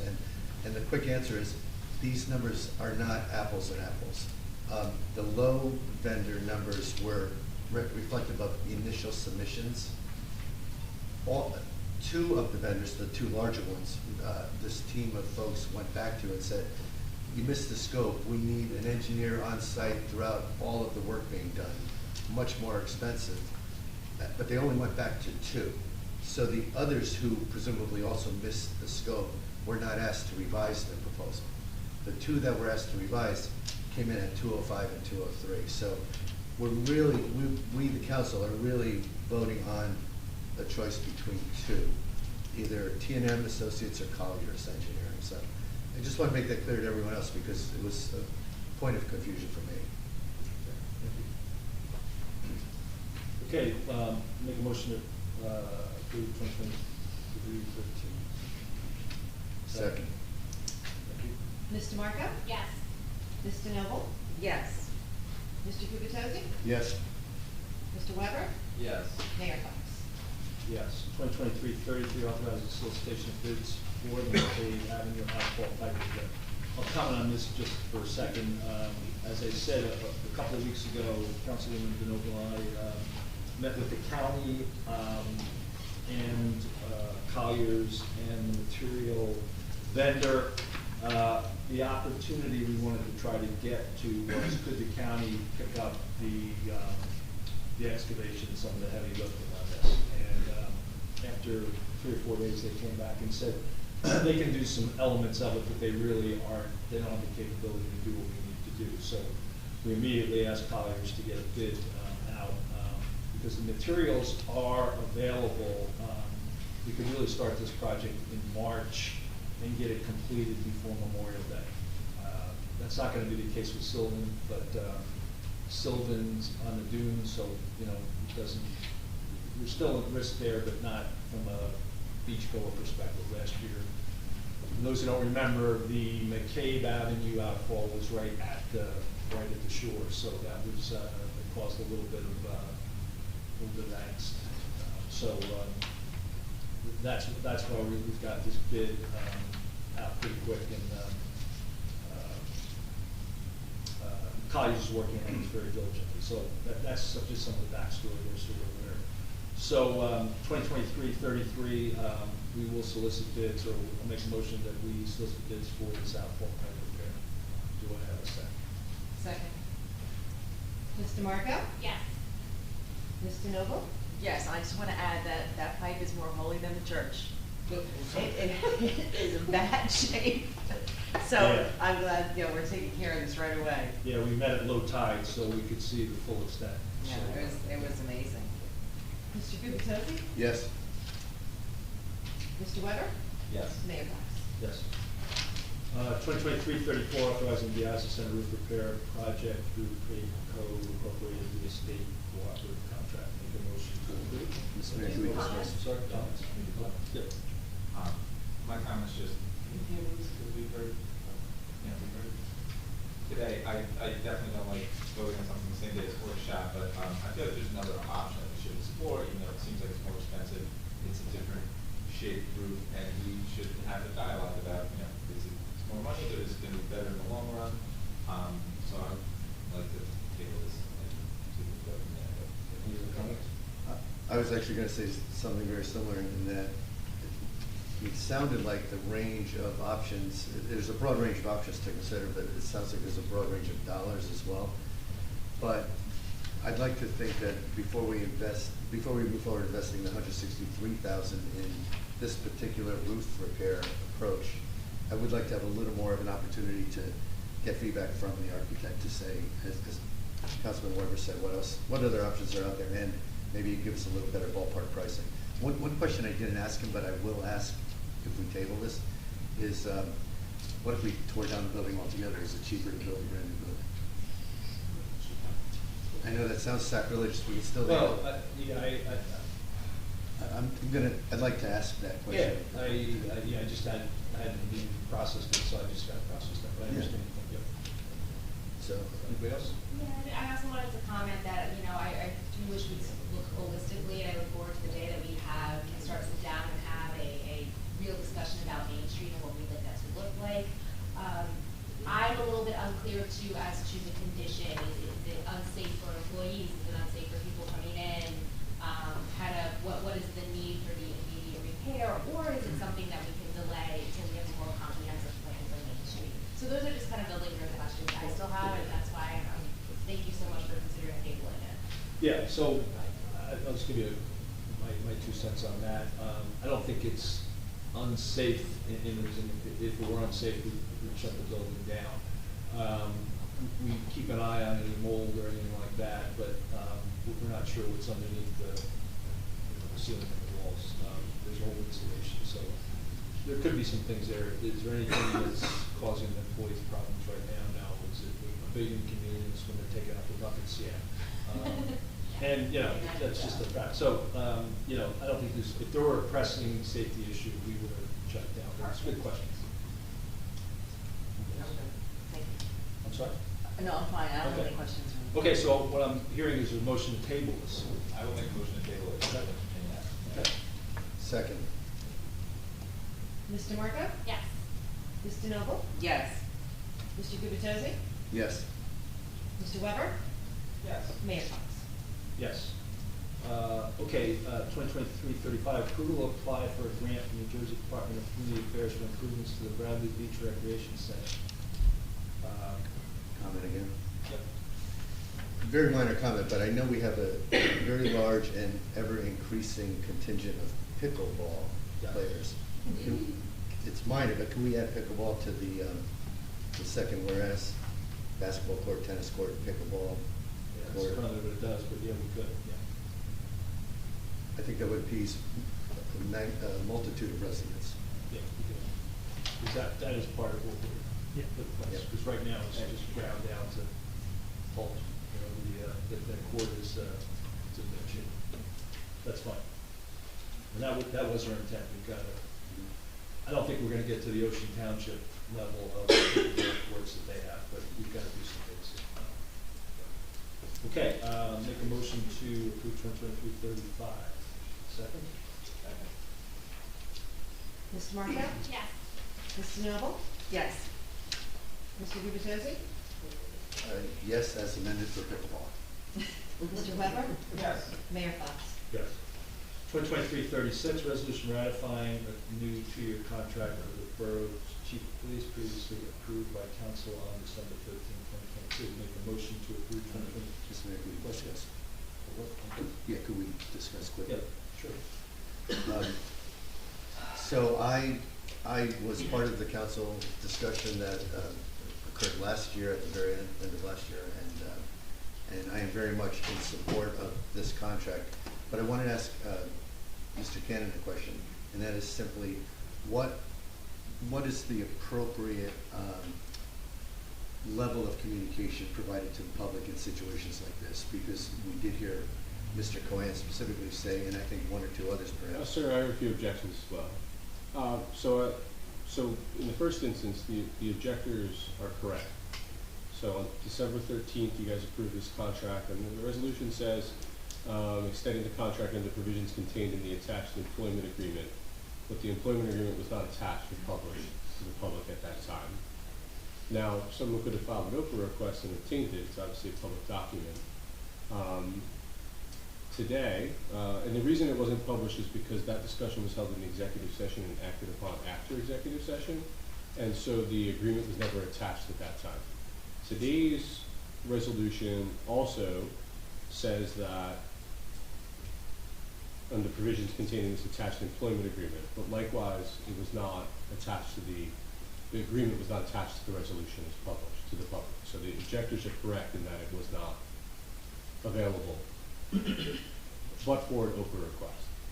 Now, that's not, and Mr. Cohen has brought to my attention a prior lawsuit where the police chief's contract was issued 6 years ago.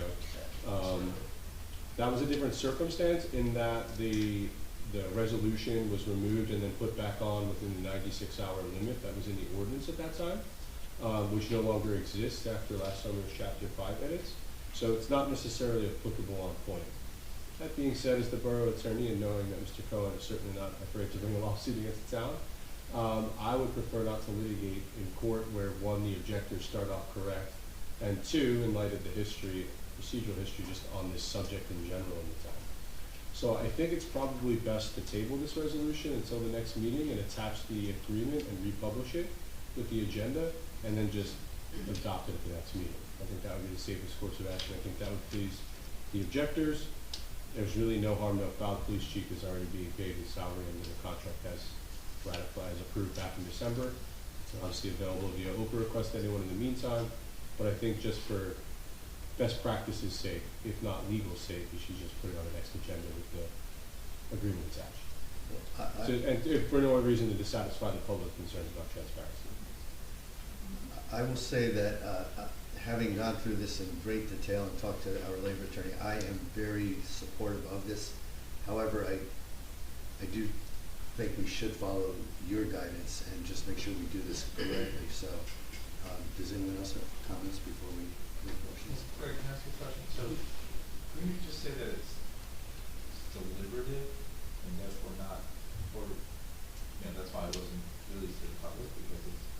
Well, originally, or yes. Did that stop at like December 13th? Stop at deliberative? Actually, I was going to tack on to Councilman Weber. So if we only approved we approved the executive session. When did we approve the executive session? Minutes? 27th. December 27th was a special meeting. Okay, so we did. Okay. Yeah, I looked it all up. It was the contract. The objectors are, maybe not for legal reasons, correct? But I don't really want to argue that. Yeah, no, I retract my question. I for some reason was thinking so.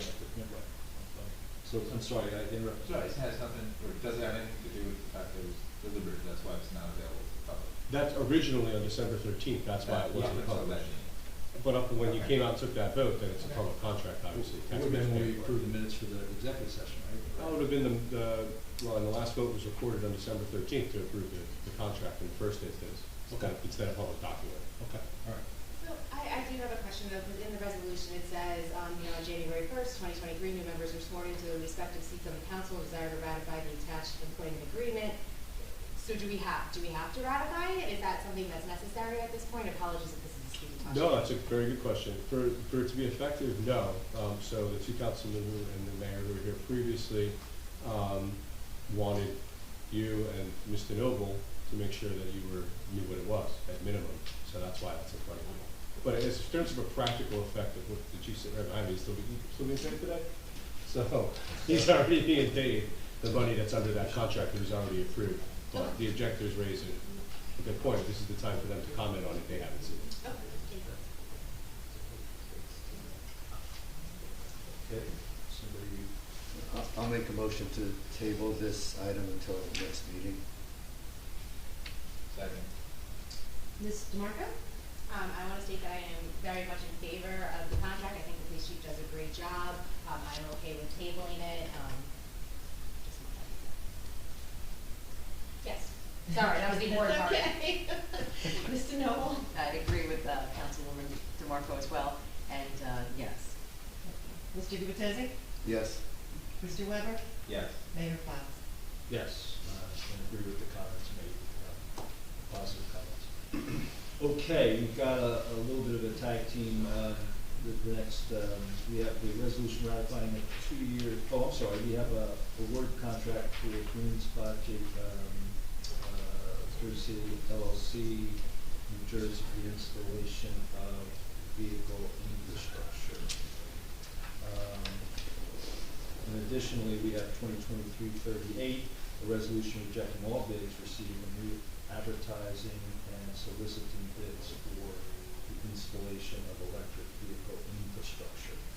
So we have the opportunity to table one and approve the other. Yes, can I ask, do we have to table the one, or do we just approve the one, or do we have to take action on both? You can withdraw one and approve one, right? Yeah, well, by tabling it, we're effectively Right. withdrawing. So like, just to be Bonus transparent. points for the right Robert's rules. Thank you. Bonus points to the new council, but that's actually the correct term. Tabling means it'll be considered again later. Okay, so withdraw. Yeah, that was the correct terminology. I like to hear that. Thank you.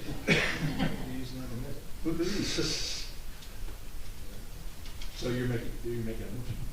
I would like to make a motion that we, Hey, John, I'm sorry, but should we discuss as a council at all first? I don't like when we discuss. Just in case. My mind's made up now, I don't know why we should discuss this, no, we can discuss it, and yeah, it's fine, I just wanted to let people know where I was at, but go ahead. Jane, did you have You go first. Okay. My sense of this, not only listening to the public, not only last meeting in December that we discussed this, but also tonight, significant concerns raised by the public. In that December meeting, I said myself, there were questions I had about, why weren't we using the level 3 fast charge stations, and Green Spot said they could try to accommodate that. But to me, there was and still is a lack of clarity on the locations. Right now, I'm a little concerned about the 15-year potential length of the contract.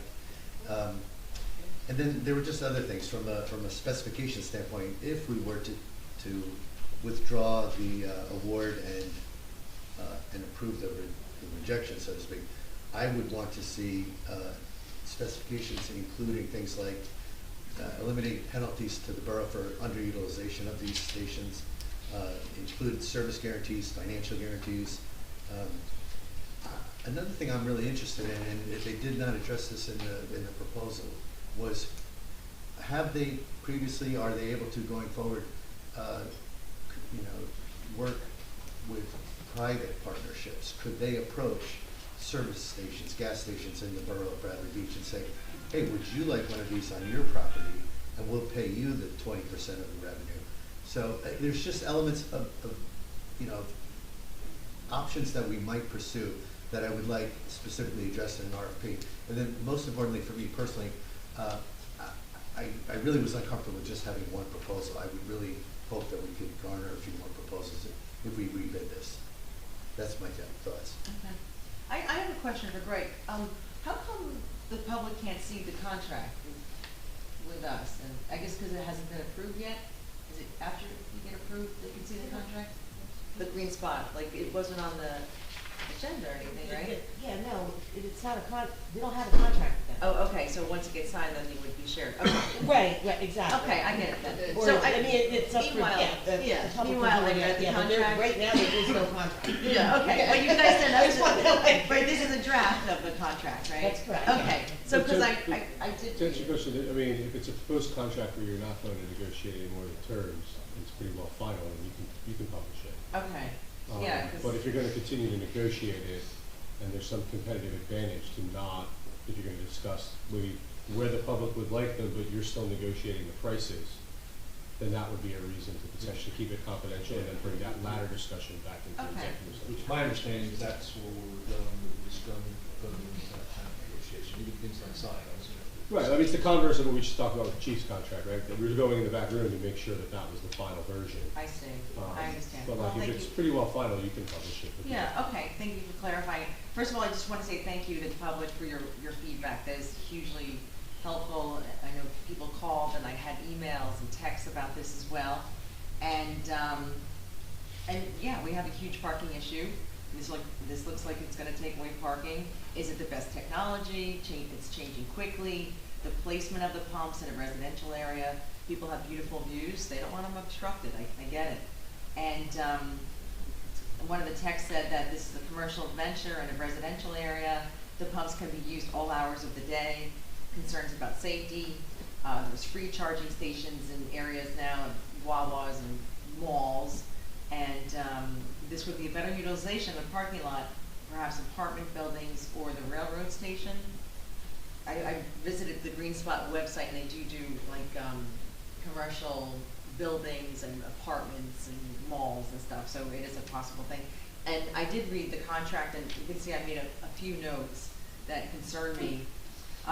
They say that our police need to enforce and monitor the pumps to ensure they are being used for charging and not just parking, so that's more work for them. The administration has to bill for the electricity and they get reimbursed, that's more work for them.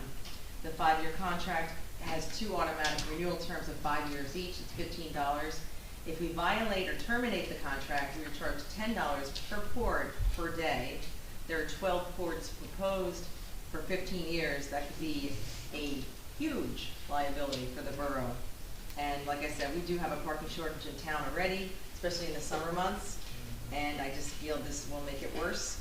Maybe it's something in the future for other locations, but at this point, I would not encourage this. Thank you. Thank you.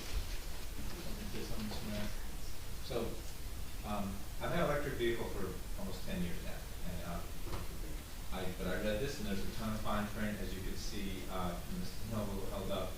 I'm concerned about the advertising. I mean, we passed a resolution, an ordinance last year to deal with signs in residential areas. People shouldn't have to look at signs all day if it's, Joe's whatever, power washing or whatever.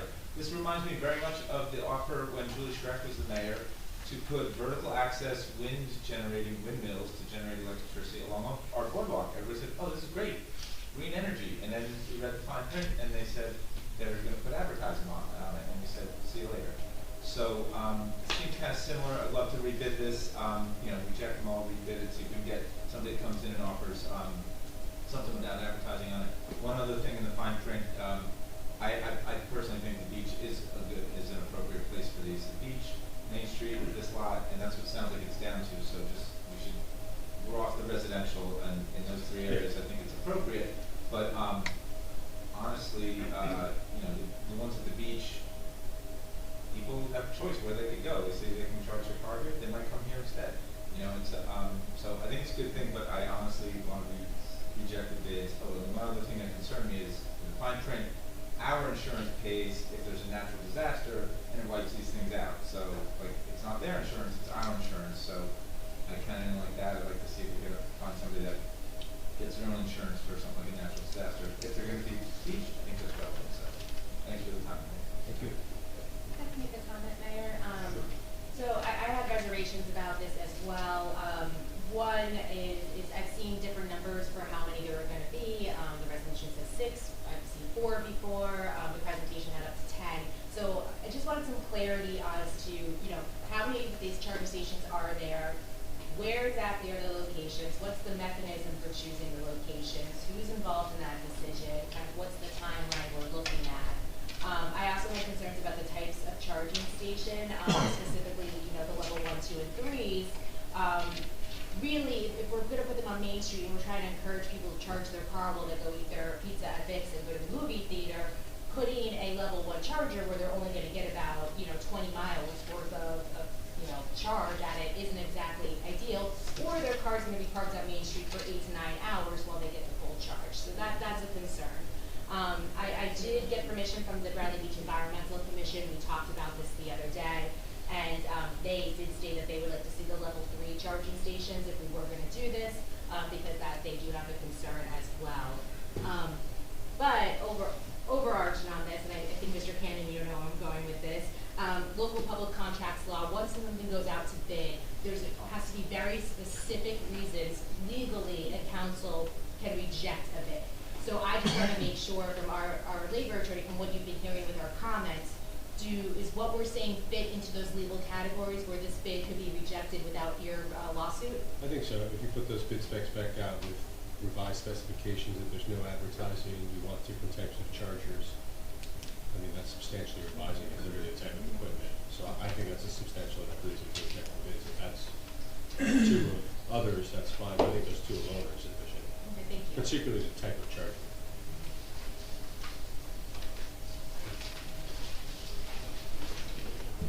Want to make a motion?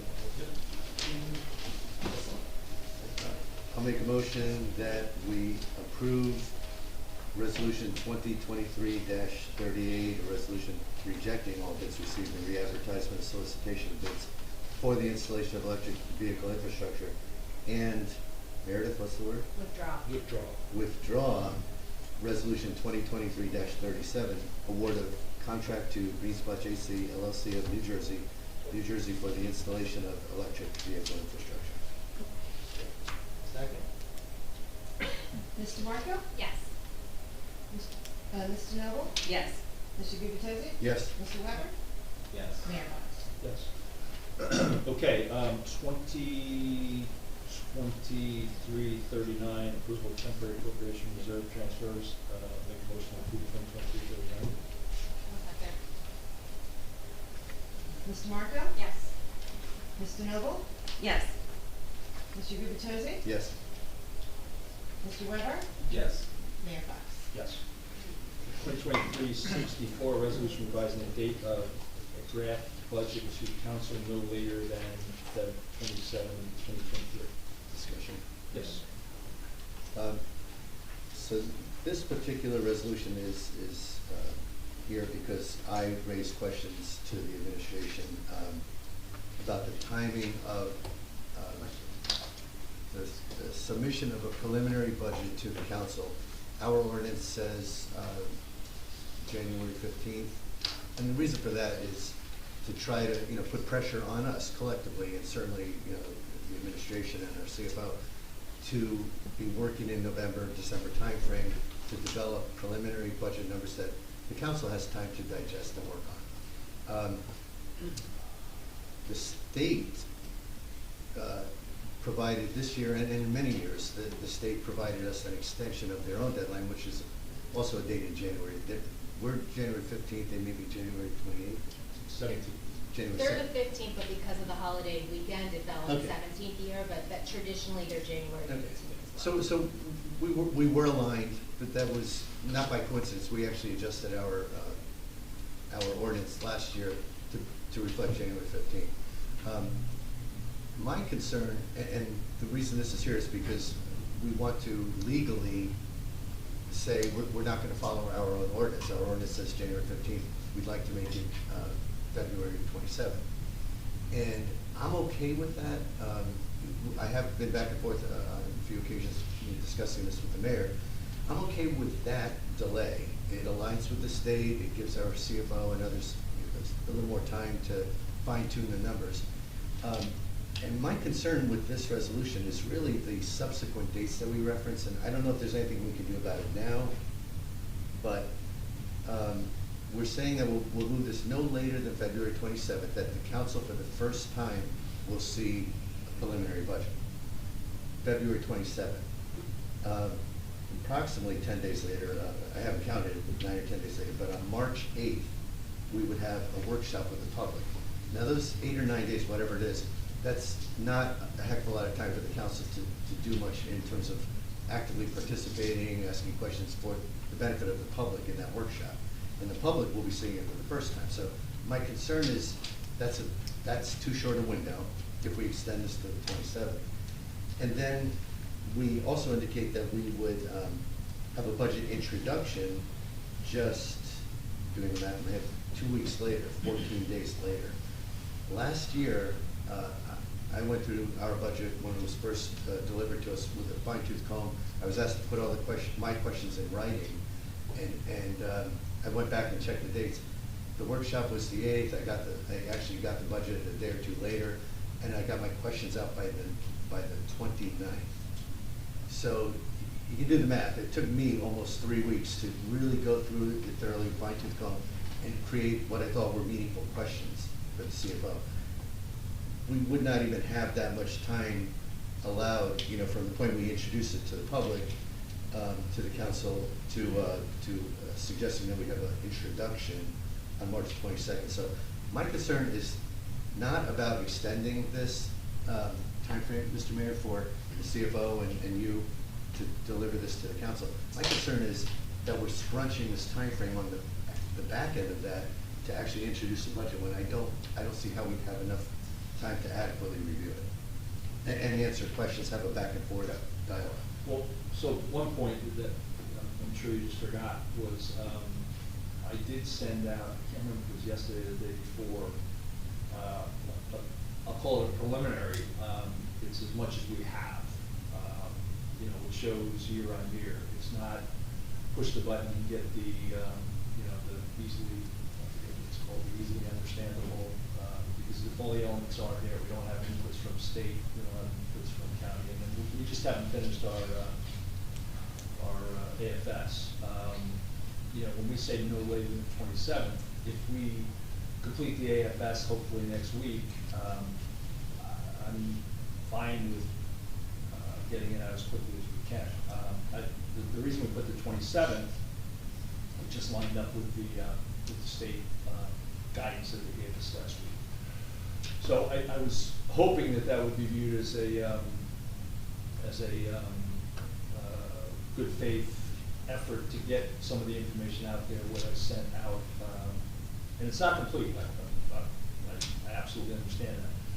And this is not an excuse, but the other thing is we've been a little bit hamstrung with our business administrator being out a little bit longer than we thought she would. So, we're going to make every effort to get it out as quickly as we can. I used the 27th date and actually put in there no later than, but, it's our intention to get it out as quick as we can. And again, on this note, the concern, because you did send the budget the next day or day before, and thank you for that. But I guess my concern was, are those numbers, the numbers we're going to see, the numbers you shared, the numbers that are quote-unquote ready, are those numbers that I can now dive into and spend time reviewing? Yeah. They're not going to change. I would say marginally. The only reason they would change is if somebody saw something that said, you should change this or change that. No, but they're, in fact, those have been baked, numbers that have been developed. And we're trying to finalize a couple of public works numbers to add. So we can iterate that, send out, but it's not going to, those elements should not change. So I would say, for the benefit of the public and for my colleagues here on the council, I'm the guy who raised questions about this, and that's why we're looking at this. I'm prepared to support this, though, yes, but I just want to share with the world that I think these are very aggressive timeframes following as late as the 27th. So I may be sitting here a month from now, 2 months from now, saying we need more time. I'm sorry. Oh, sorry. I don't know if this is helpful, but so the budget doesn't need to be, if I'm understanding correctly, introduced until the 31st, and then we can address it at the next council meeting following that. So if we want more time, we could, I believe, legally introduce the council budget at the April 5th meeting, and that would give you more time. Yeah, so my question is, yes, thank you. Yeah. And my question therefore is, would it be better to put those dates in here now, or do we just leave these dates as they are and wait till we need them? My personal opinion, I don't think it hurts to change it now, especially if it's gonna make everyone feel more comfortable that they have more time to review. So push the 31st to April 5th. We'll push the 22nd to April 5th. There's nothing we can do about the March 8th one, because that's our next regular scheduled business meeting after the March 3rd deadline. March 22nd becomes, what's the date? April 5th. And that's for introduction? Yeah, and that gives council 2 more weeks to review. I don't have an issue with that. I was actually, Am I interpreting the finance notice correctly, Mr. Cannon? Yes, you are. Okay. On the next reading, we're practically right. yeah. So again, our intent on the 22nd was as quickly as, you know, we could get it out there, so we're trying to do that. So if we want to push, you know, we can push. I don't have an issue with that. Okay, great, no, that would, that's the end of my comments and questions. So it's 4 or 5 intro, and then the next meeting in April, the second meeting would be the hopefully adoption? Yep.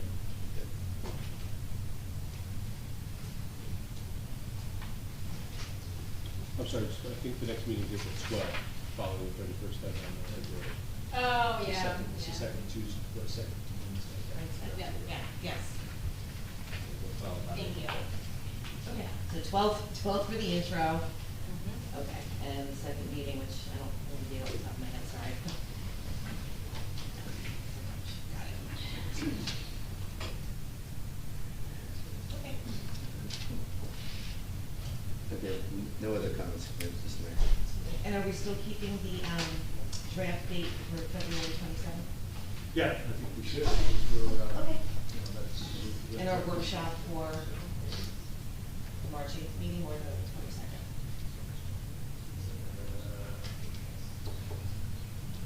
I would say the 22nd. March 22nd.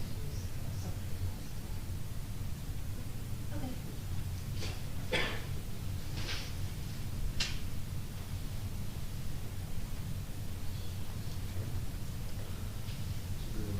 Somebody want a motion to, Any other comments? Somebody wants the motion? No, no, I remember all these dates. Meredith, you want to do the Sure, honors? forgot what am I, the wording, I'm sorry, everyone. Make a motion to, amend the wording in the resolution? okay, to amend the wording of resolution 2023-64 To reflect the dates. To reflect, to reflect the new council. the new council dates. We'll get there. And you're in second? And you're making the motion? Okay, great. Mr. Marco? Yes.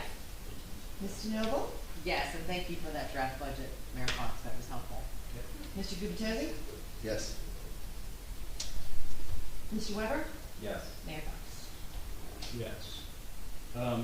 Going to the next consent agenda, I want to make a couple of motions here before we go there, or as we go there. It's really, it kind of ties into our discussion earlier today on, you know, we're going to have areas that we have to resolve, but, you know, we want to get a good start. In going through some of the consent agenda items, I want to move to withdraw a few, using the word withdraw, so that's actually what I typed out, was withdraw, and a table. So just bear with me. The first motion, again, in the spirit of compromising on some of these appointments, I want to make a motion to withdraw 2023-53 and 60. 2023-53 is the development attorney, 2023-60 is the borough sewer engineer. My primary reason for, as I look at, will this slow up the municipal services or projects? It'll be marginal, and, you know, I can sort of live with that. So I make a motion to withdraw those two. Can I ask you a question, Mr. Mayor? Sure. I agree with that and appreciate that.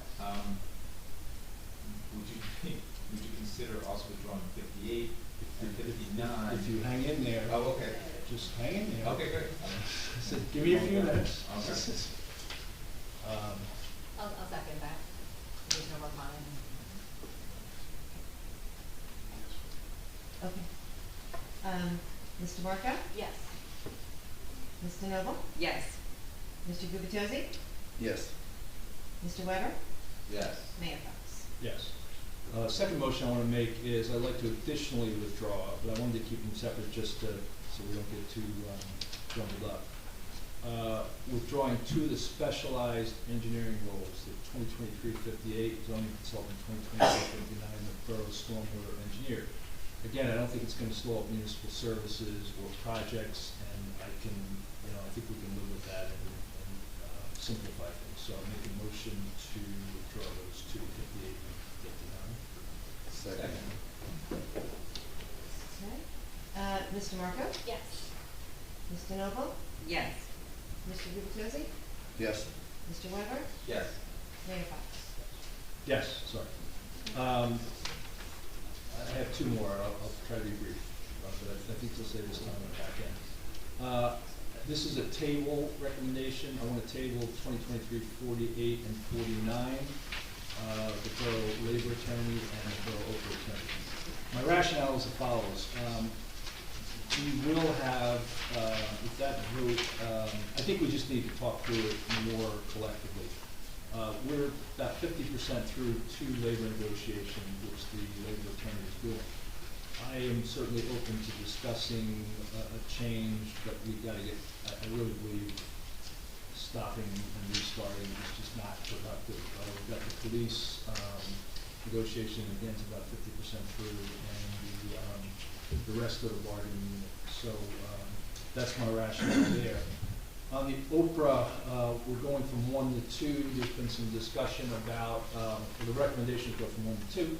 There's been some discussion about how do we trigger resources that we might need in the borough, and we really haven't completed that conversation. So I felt as though if we could complete that conversation in the next couple of weeks, we could get a stronger consensus around that particular area. So that's my points out. So I don't know if anybody has any questions. I have a few, but go ahead. Okay, I mean, just so I understand the Oprah attorney a little bit more, I believe that, definitely I was looking at for the pools contracts, putting in some sort of mechanism where, so just one of the reasons to table the Oprah is because there's a legality reason where you have to respond to Oprah requests within a few days. So we can't necessarily wait for a council to have that go through. So we just need to, I think, talk more about how that's going to work. Is that, am I understanding correctly? Thank you, Mayor. And on that, I have questions on both of these, but for 2023-49, the Oprah Council, Mr. Mayor, I just wasn't sure I fully understood why you wanted to table it. It was because,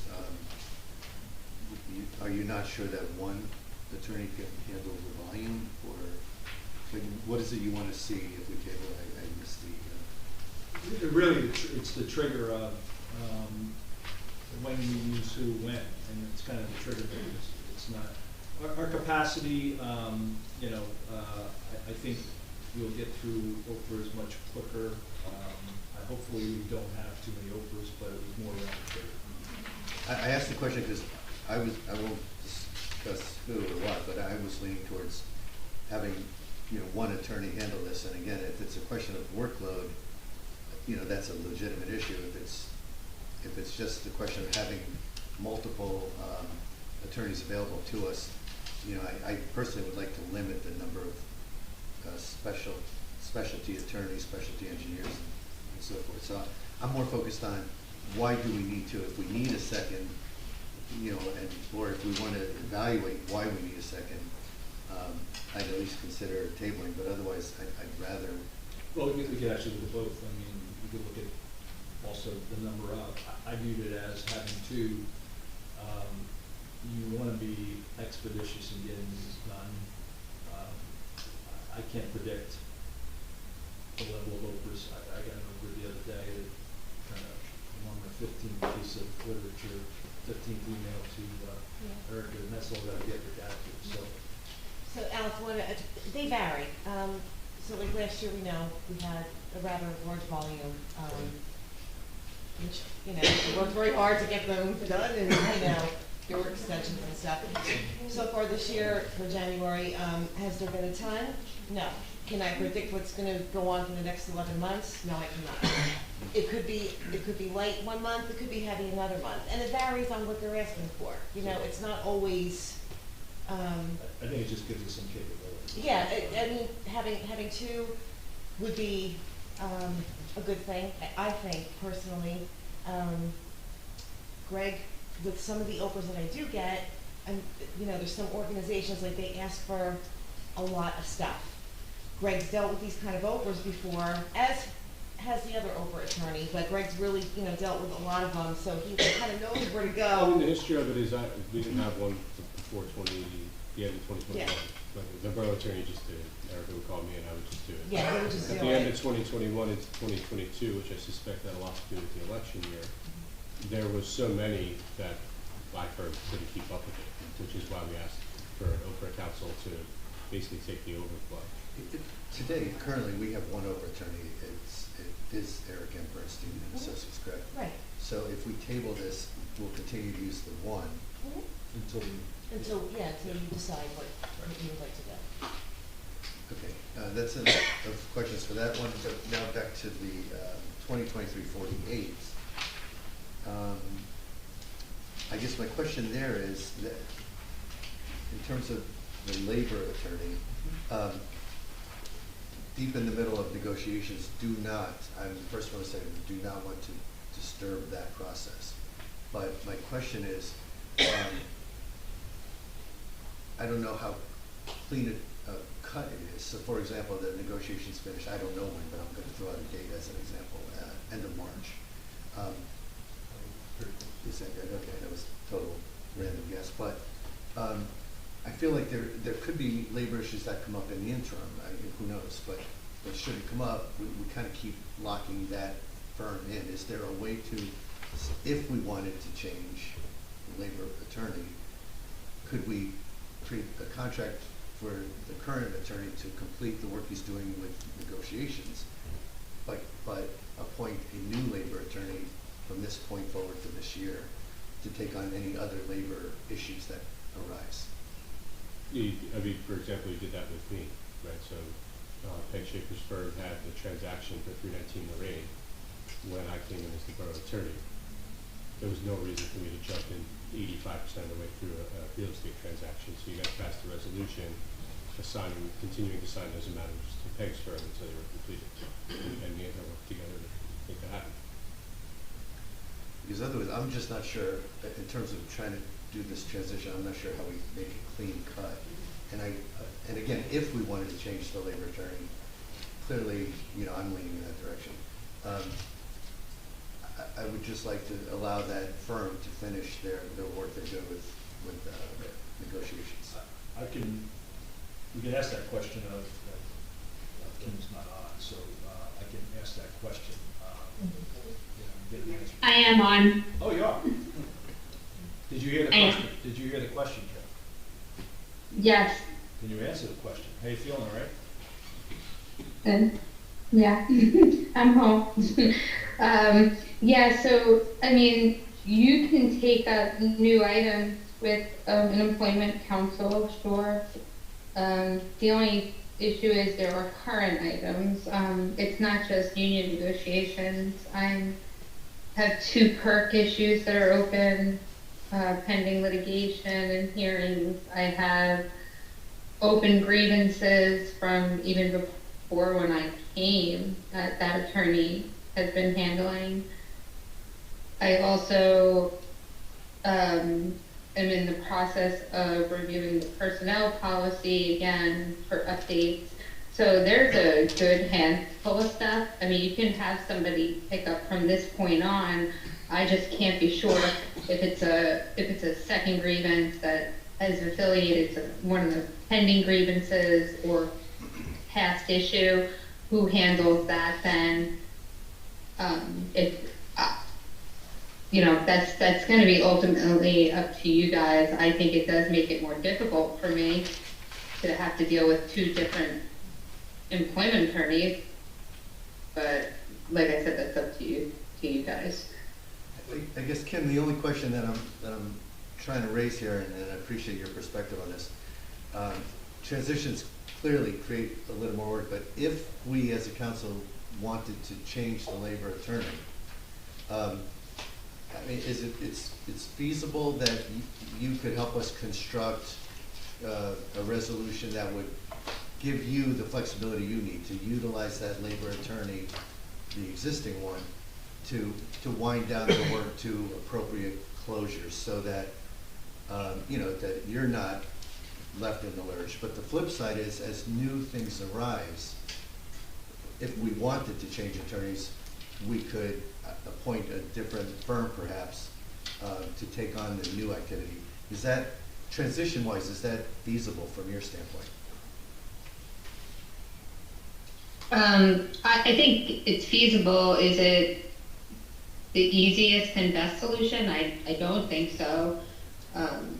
There are things that come up throughout the week, probably once or twice, and they usually are affiliated with things that are currently going on. Like I have the audit for wages that were paid incorrectly, overtime, past benefits, benefit waivers. Like there's so much that we have pending. I don't know what the benefit to change would be. And then I would imagine we would hold interviews as well, because I'm not sure who even applied.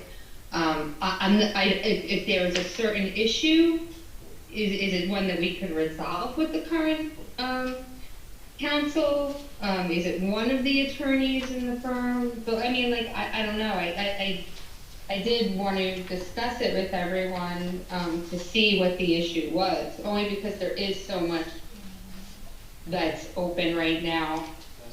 I just don't know if it would be a benefit to even have somebody come in and handle it.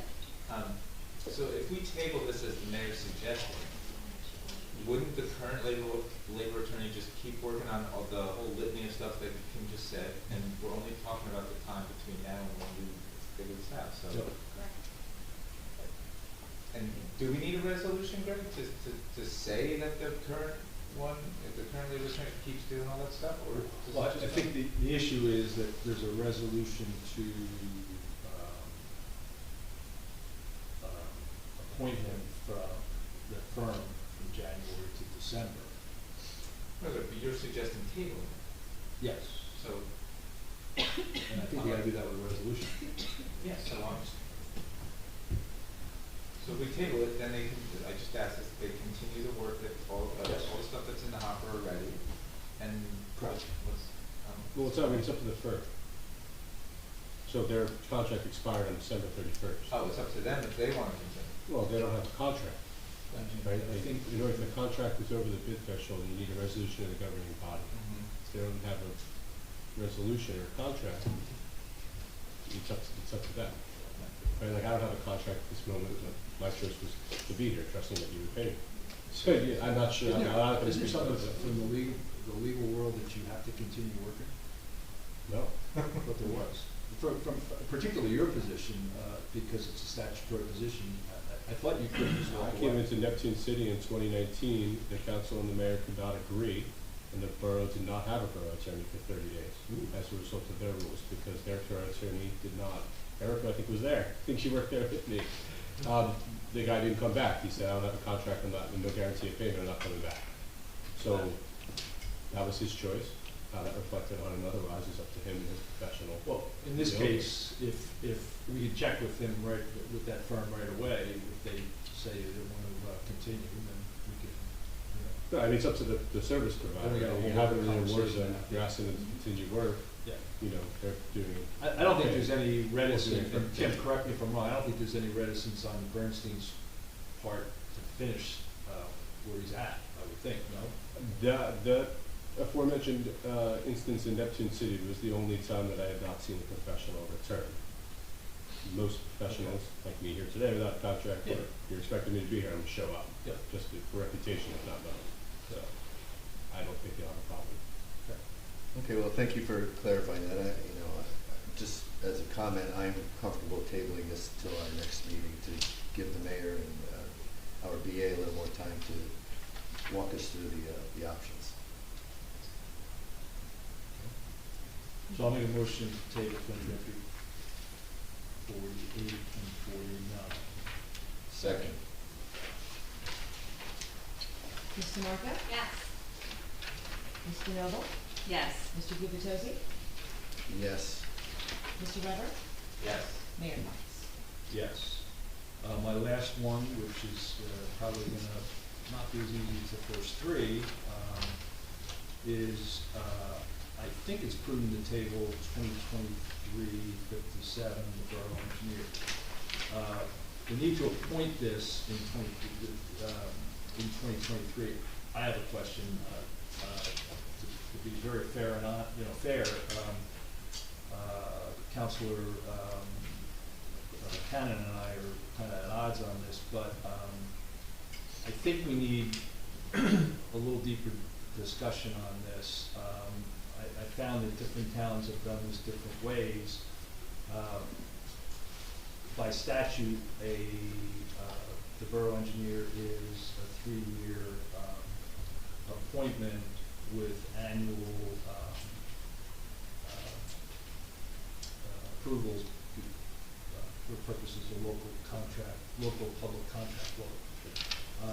I don't want to expose ourselves in any way from a legal perspective. If in fact we voted this down, that we now in some kind of a breach. I just want to make absolutely sure that that's the case. And again, Mr. Cannon, I think, and I are a little bit at odds on this, and that's okay. I'm just saying why it's a little tough to figure this out. Comments? Yep. So for what it's worth, I'm in that camp that I don't believe, based on what research I've been able to do, that this is a 3-year appointment. I certainly wasn't aware that it was a 3-year appointment when we hired CME, and as far as I know, it's a professional services contract, not an employee. So that said, and I know that the mayor and I, by the way, have talked about this a few different times. So this is not coming up for the first time in front of the public. We've been through this a couple times.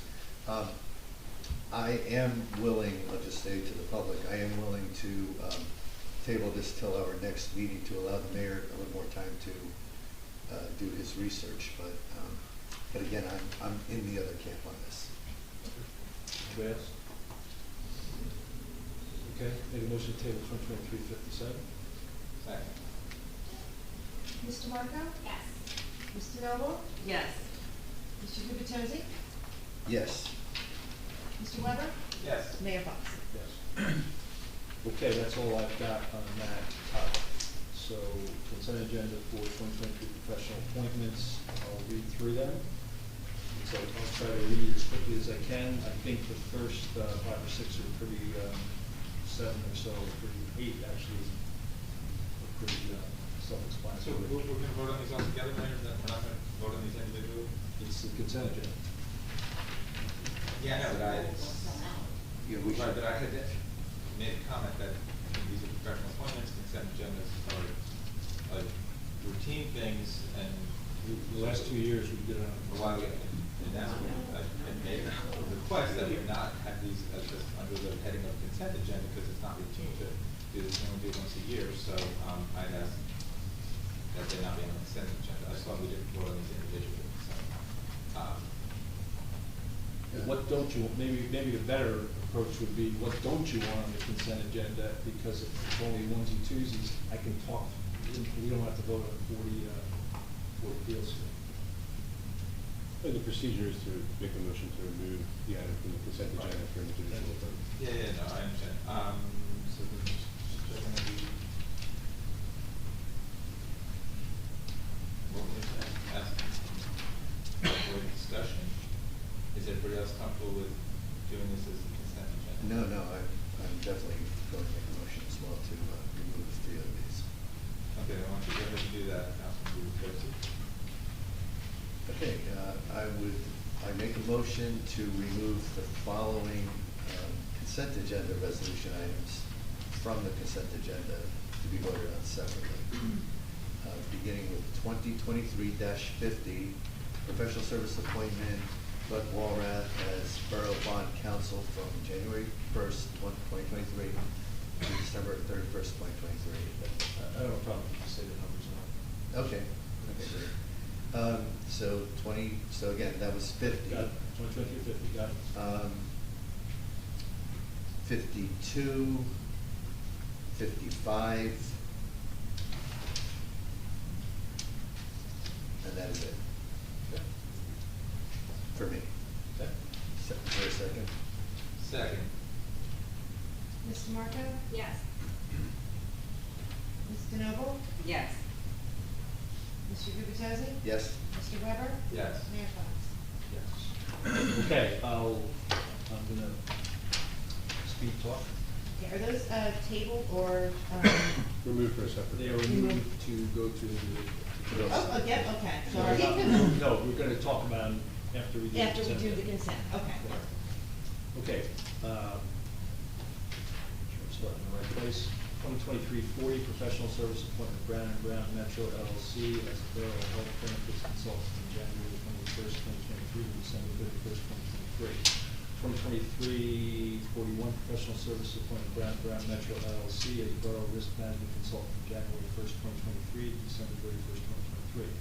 2023-42, authorizing the execution of a risk management consultant agreement with Brown & Brown Metro LLC from January 1st, 2023 to December 31st, 2023. 2023-43, professional service appointment, Jason Chammy Esquire as Borough Prosecutor from January 1st, 2023 to December 31st, 2023. 2023-44, professional service appointment, James Carton Esquire as Borough Alternate Prosecutor from January 1st, 2023 to December 31st, 2023. 2023-45, professional service appointment, Clifford P. Yanone Esquire as the Borough Public Defender for January 1st, 2023 to December 31st, 2023. 2023-46, professional service appointment, Donald Greer Esquire as a Borough Alternate Public Defender from January 1st, 2023 to December 31st, 2023. 2023-47, professional service appointment, Sobel, Han, and Cannon as Borough Attorney from January 1st, 2023 to December 31st, 2023.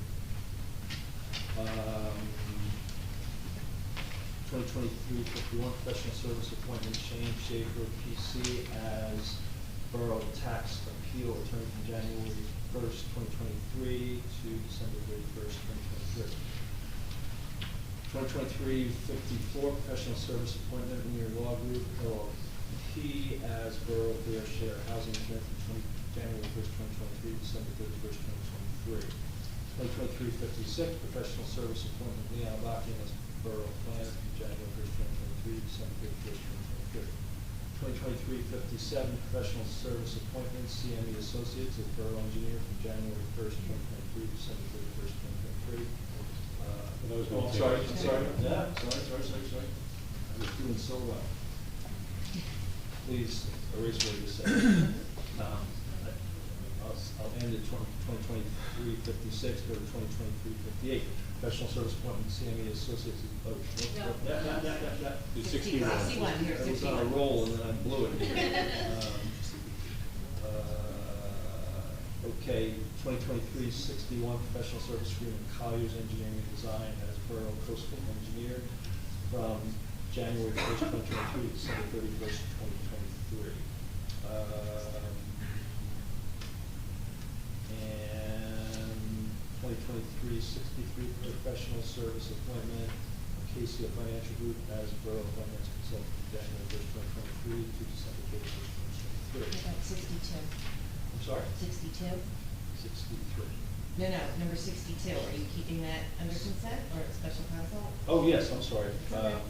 2020, I graded up, I'm sorry, 2023 to 62, professional service appointment, CME, Alacan H2M, Remington Burnick, engineers, and T1 Associates, as Borough Special Counsel, from January 1st, 2023 to December 31st, 2023. And that's it. Take a motion to approve the consent agenda. I'll second. Mr. Marco? Yes. Mrs. DeNoble? Yes. Mr. Gubatose? Yes. Mr. Weber? Yes. Mayor Fox? Yes. Okay. Just give me 1 second to review here. So we have three.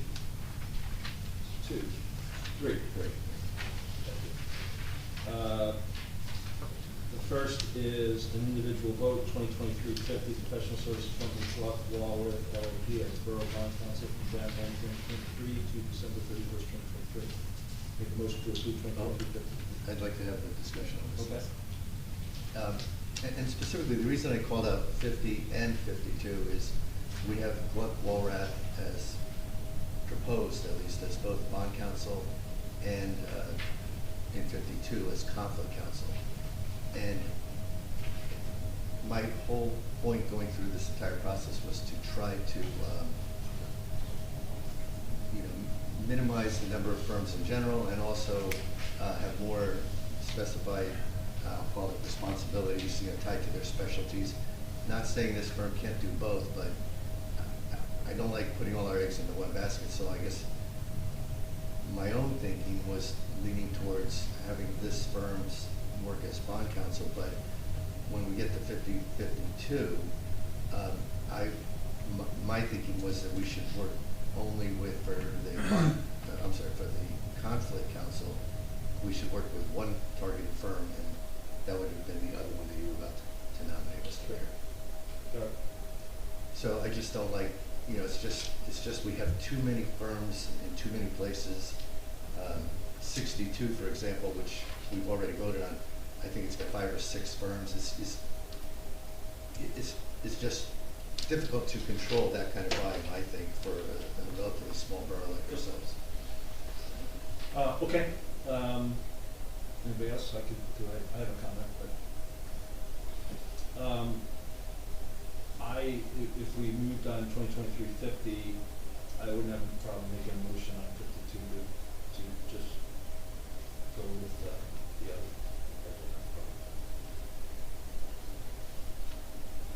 I also don't have a problem with that. So I'll make a motion to approve 2023-50. Second. Mr. Marco? Yes. Mrs. DeNoble? Yes. Mr. Gubatose? Yes. Mr. Weber? Yes. Mayor Fox? Yes. 2023-52, I want to make a modification to 2023-52 to remove Gluck Walworth and recommend Marilyn Coughlin and Cello as Borough Conflict Counsel. I don't, I understand Councilman Gubatose's point. The amount of conflict work that took place last year, I think it's fine. I think this is a fairly large firm, so I think we can make that a point. So I have no problem with that. Just a point. So again, 2023-52, motion to approve. As amended. Yeah. As amended, thank you. Okay. Mr. Marco? Yes. Mr. Noble? Yes. Mr. Gubatose? Yes. Mr. Weber? Yes. Mayor Fox? Yes. The last is 2023-55. We saved the best for last. Professional service appointment, company as per auditor from Jan 1 to December 31st, 2023. Make a motion. Anybody has a comment? Anybody have a comment? Yeah, we'd like to discuss that. Is there any chance that you could, and I appreciate everything you did on all the tabling, Mr. Mayor, because I think you tabled ones that were kind of difficult. Is there any chance you would consider tabling this one, and just like you did for the other ones, pretty much the same reason? We're not there yet. What? I'm sorry, Councilman Weber, but why are we not there yet? This is just the vote on the professional. You're saying? I don't want to speak for Councilman Weber, but I think what he's saying is he wants to talk through it more. For the 2023-55. 55, I think we're better off tabling it. If you don't agree, just say you don't. I'm waiting for the reason. What was the reason for tabling? I just want to make sure I understand. Because kind of like the other ones, I don't think that we're in agreement on this one. So. And I think if it goes to a vote, it would fail, kind of like the other ones at the table. Okay. Okay, I appreciate your comments. I'm not sure I want to support the tabling, but again, we'll let the council decide. What was the other, I mean, what's the other option? We can vote it down, but I'm just. All right, well, you can propose a table and I will give it 5 seconds of contemplation. I'm sorry, you what? You said propose a table. If you would like to propose tabling, you may. Yeah, I'm not supportive of tabling. I have my own plan as to who I would like to support here, and it is not the firm that's being proposed. So. We still have the opportunity to do that with the table. We're just kicking the can down the road, Mr. Mayor. We've tabled 5 of these challenging ones, and now this is, or so, and now this is just another challenge. I'm going to defer to. Well, I'm of the opinion that if we can talk through more, we may get to a resolution. I don't feel as though we're kicking the can down the road. I think we're just trying to get ourselves to a. If we don't table this and we vote on it and it goes down, can we make another nomination for appointment? No. And why is that? It's, one, well, what would happen with this is this would go to a holdover state, which would maintain this, this company. So why are we even proposing a contract for a professional services organization that you're saying we can't fire or not reappoint? Well, I think you start with making a recommendation to appoint. I'm making a nomination to appoint. You are. I am, and that's my job to make a nomination for appointment. And when the council, if the council were to not support your nomination, you're saying that person goes into holdover and then we could not make a motion for a different alternative. Correct. Mr. Cannon, can I call in on your guidance on this? Because I was under the impression Yeah, I mean, I did some extra research on this after I talked to most of you. So under chapter 5, this is 5:10, the powers and duties of the mayor. It says, shall appoint with the advice and consent of Borough Council, the business administrator, chief financial officer, auditor, which is the key point we're talking about now, engineer, tax assessor, tax collector, borough attorney, borough clerk, and the treasurer. Section 5-14 of the code. And obviously, this is a statutory appointment, so the appointing of this person says the governing body of every local unit shall employ a registered municipal accountant. So there's a bit of a conflict of laws issue here in that the mayor's nomination and appointment and advice and consent of council. The statute calls for a vote of the council, and obviously if the person is being paid above the bid threshold as professional service and not an employee, then that person needs a resolution of the council pursuant to 48:11-3, which, 11-5, which says any contract the amount of which exceeds the bid threshold to be negotiated and awarded by the governing body without public advertising for bids and bidding therefore and shall be awarded by resolution of the governing body if it consists of professional services. So it's pretty clear that you ultimately need a vote of council in order to hire the auditor. The administrative code of the borough is slightly vague as well. It says whenever a vacancy exists in any office required by the charter or by this chapter to be filled by the mayor with the advice and consent of borough council, the auditor being one of them, there's no holdover incumbent, which theoretically there's a holdover here, so again, we're in the gray area. The mayor may temporarily fill such vacancy in the absence of any contrary provision in the charter, general law, or this chapter by appointing an acting officer for 90 days. I'm sorry, just as a clarification, the reason we have a holdover is because we've just delayed getting to this date. Otherwise, we would have Correct. maybe planned Well, January 1st. well, if we did it on January, if you made the recommendation on January 1st, I mean, if we did this meeting on January 1st, and I nominated this person, I think we'd be in the same place, would we not? Yeah, I mean, the vacancy occurred on January 1st, at the expiration of the contract the day before. So that's not an issue. But functionally, it really comes down to whether the auditor is willing to work under those circumstances, essentially a 90-day temporary appointment with no contract. Also, and this is the most important thing, is that the Faulkner Act says that no municipal fund shall be dispersed except pursuant to and with the limits of appropriations made in accordance with law. All disbursements shall be like bank check or draft signed by the mayor and countersigned by the treasurer upon warrant of the chairman of the finance committee of council approved by council. So you can't pay the person without a vote of council. So my concern is that, one, the auditor, it's clear the auditor cannot be hired without the vote of council. If we boil all these gray areas down, the bottom line is, can't be hired without a vote of council, can't be paid without a vote of council. So whether the professional agrees to continue in those circumstances is up to them. But the audit's due June 30th, so it's required 6 months of work. 90-day temporary appointment doesn't get it done. And then. Greg, can I interrupt? Sure. We also need an auditor for the budget, and that's all I wanted to say. Right, so, I mean, whether, again, up to the professional as to whether they want to work under those circumstances. But ultimately, the power to pay or appoint the person lies with the council. So I don't know how you guys work that out amongst you.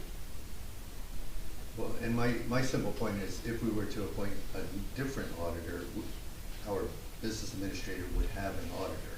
So that to me is not a concern. My concern is, I feel like we're being told we're locked into professionals that at least I, as a member of the council, would like to change, and I think that's my prerogative to do that.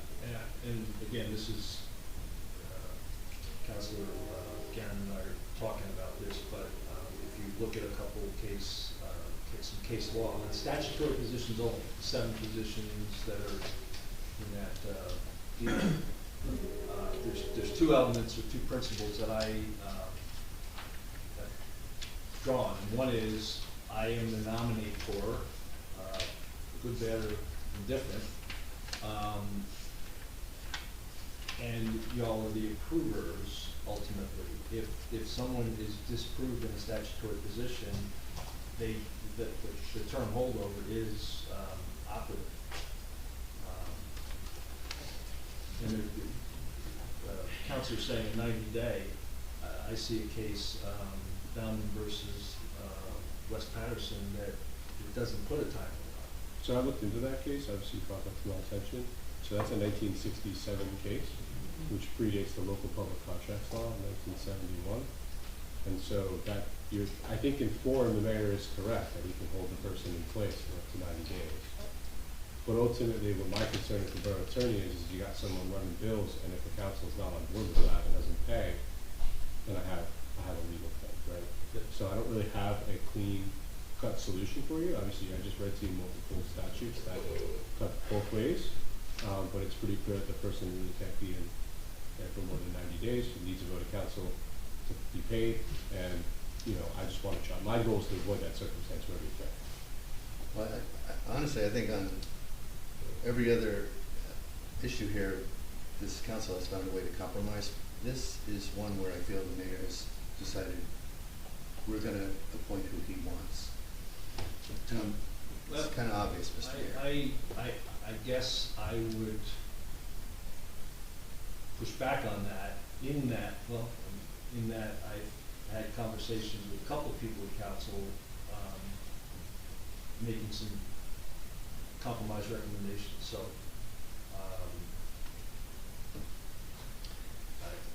certainly with, I think, Councilman Weber, and I think I mentioned it to you too. So we don't have, the compromise you suggested, I wouldn't, again, I'm trying to keep true to my oath of trying to work together, and therefore I won't make any further statements about the compromise you offered to me. But But in terms of this particular appointment, if the mayor is going to not at least accept the will of the council and you know, only when we vote, I know what that will is for sure, then I think the only other alternative available to us is under the Faulkner Act Small Municipality Form of Government, 40:69A-130, the Finance Committee of the Council, I'm sorry, it's, forget the Finance Committee, it's approved by the Council. The payment is approved by the Council. And that's gonna be a challenge as far as I'm concerned, making good on payments to a professional that we are not appointing. Couldn't Prompt Payments Act fall in there somewhere? Like, don't we have to pay our bills or else we can get sued for under that? Yeah, that's the legal claim I'm concerned about. Yeah. That if there's an impasse between So- the holdover term of the appointment and the council's willingness to pay them, that's exactly what I'm worried about. So, because I don't wanna I wanna make sure I'm not misunderstanding you, Councilman Guzekowski. Like, Please. are you suggesting opening up the borough to a lawsuit, or? I'm suggesting that we are being compelled to renew contracts, and I think that's inappropriate. I guess. And I'm sorry, because I think that maybe I got lost in the sauce a little bit, I'll be perfectly honest. So you're worried that if we vote no, like, I guess what's the fear of voting no, or what's the fear of tabling? I guess we were talking about tabling. There's not fear of tabling other than, I feel like it's kicking the can down the road. I've tabled others that I thought were legitimate. We want to get more information. I acknowledged the mayor needed more time to look into what some other municipalities were doing. This one seems pretty straightforward to me. So I don't understand the reason to table unless it's just, wasting time. And then, just like I said with the labor attorney, new things arise, the labor attorney gets pulled into new activities, and before you know it, we've used them for another year. And I don't want that to happen unless we all agree this is the professional we want. But if, I don't know for sure how everyone else is gonna vote, but if the mayor alone says, this is who I want, that's who I'm nominating, and if you disagree with me, then, it's gonna be a holdover professional. That feels very uncompromising, especially when the council, typically for professional services, certainly controls the purse strings, if not the consent. And I apologize if you think I got lost in the sauce, because I thought we were talking about whether to table or not, and I feel like maybe the conversation went a different route and No, you're right. somewhere, so, We yeah. were talking to you. But there's like, what if we don't? So I didn't make any formal motion to table, simply suggesting that we do that, and I can withdraw that suggestion, and we can go ahead and vote. And because I think we kind of got a clear sense of where this is going. Well, I don't know, we haven't heard from everybody, number one. I was actually favoring the tabling, only not from kicking the can down the road, but are there options that could be amenable to everyone? Is there a consensus option out there? That's where I was going for, not kicking the can down the road. I don't want to kick the can down the road. What is after hearing what I heard, I'm better off voting. I'm sorry? I said I'm better off voting rather than tabling it. I still think it would fail and let that happen. Okay, any other conversation? Okay, I will make a motion to approve 2023-55 professional services appointment, R1 Company as borough auditor from January 1st, 2023 to December 31st, 2023. I'll second. Mr. Marco? Yes. Mr. Noble? No. Mr. Gubitosi? No. Mr. Weber? No. Mayor Fox? Yes. Okay, I think that's all for the appointments. We can move to mayor and council reports. Do you want to go alphabetically or left to right? This is new territory.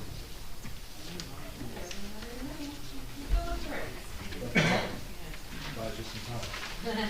Councilwoman DeNoble. I have a quick question. Is anybody gonna cover the fire and first aid? Because I know they sent us an email. When did you get an email?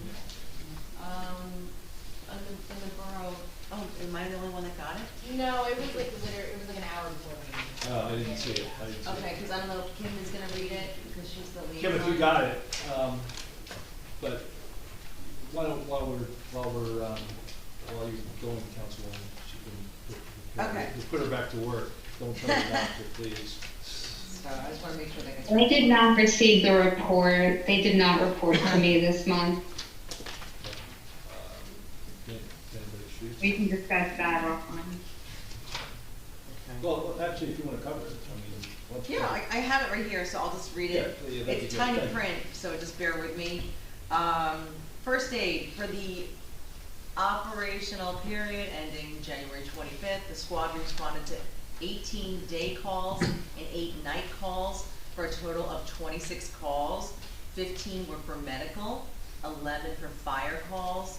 The squad conducted 1 drill for the safety and education of the membership. There were no out-of-town mutual aid requests. The squad requested no mutual aid for this operational period. The squad fulfilled 100% of their assignments for this operational period. Fire department, for the operational period ending January 25th, the department responded to 11 requests for the department. The department conducted 2 training drills for safety and education of the members. There were no out-of-town mutual aid requests. The department requested a box alarm be transmitted on 1/20/123 for a structure on Ocean Avenue involved in fire. The department thanks all the responding departments for their assistance. The department congratulates our new firefighters, there's 2 of them, Ms. Lily Lane and Mr. Evan Frederick, on their entrance into the firefighter 1 and 2 program at the Monmouth County Fire Academy, and good luck in your training. The department fulfilled 100% of their assignments for this operational period. And there's one more thing here. We are still looking for volunteers for the first aid and fire. Both offer free training for qualified individuals. Anyone wishing to volunteer for the fire department or first aid squad, applications can be found on the borough's website.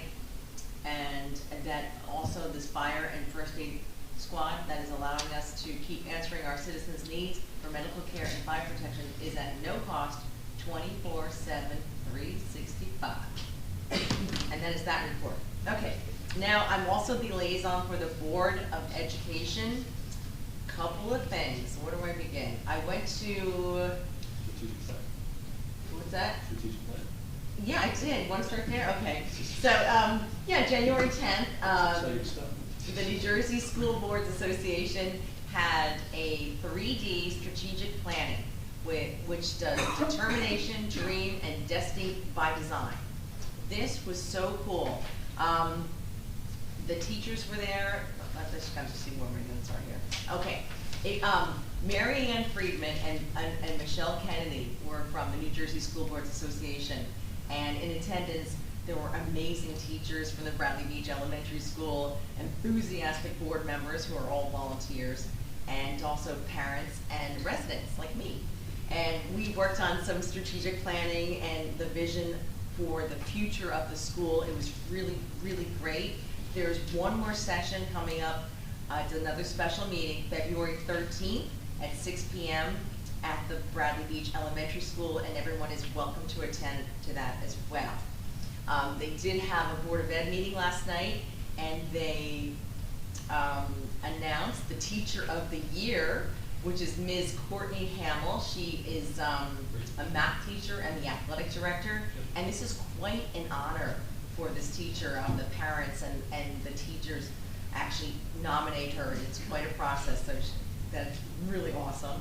The Education Specialist of the Year is Miss Julie Ferwerda, and she's a speech therapist, and she's been there for 17 years.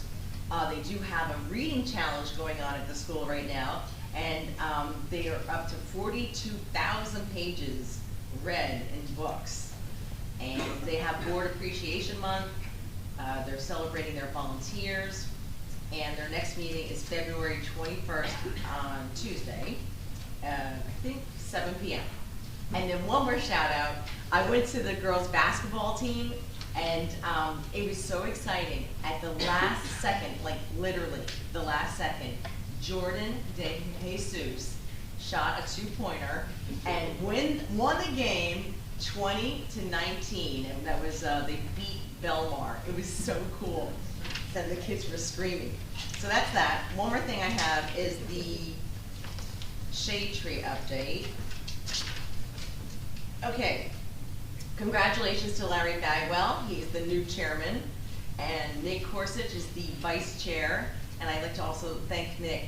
We are, again, a tree city, and we've renewed our status, and we get credits for each volunteer hour. It's $29.95, and this value allows us to get grants like we did for the tree inventory.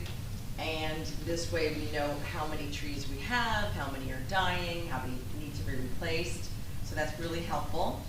And the next planting is in April. If you want a free tree, it's called a wishing tree, you can get the application in the borough or on the website.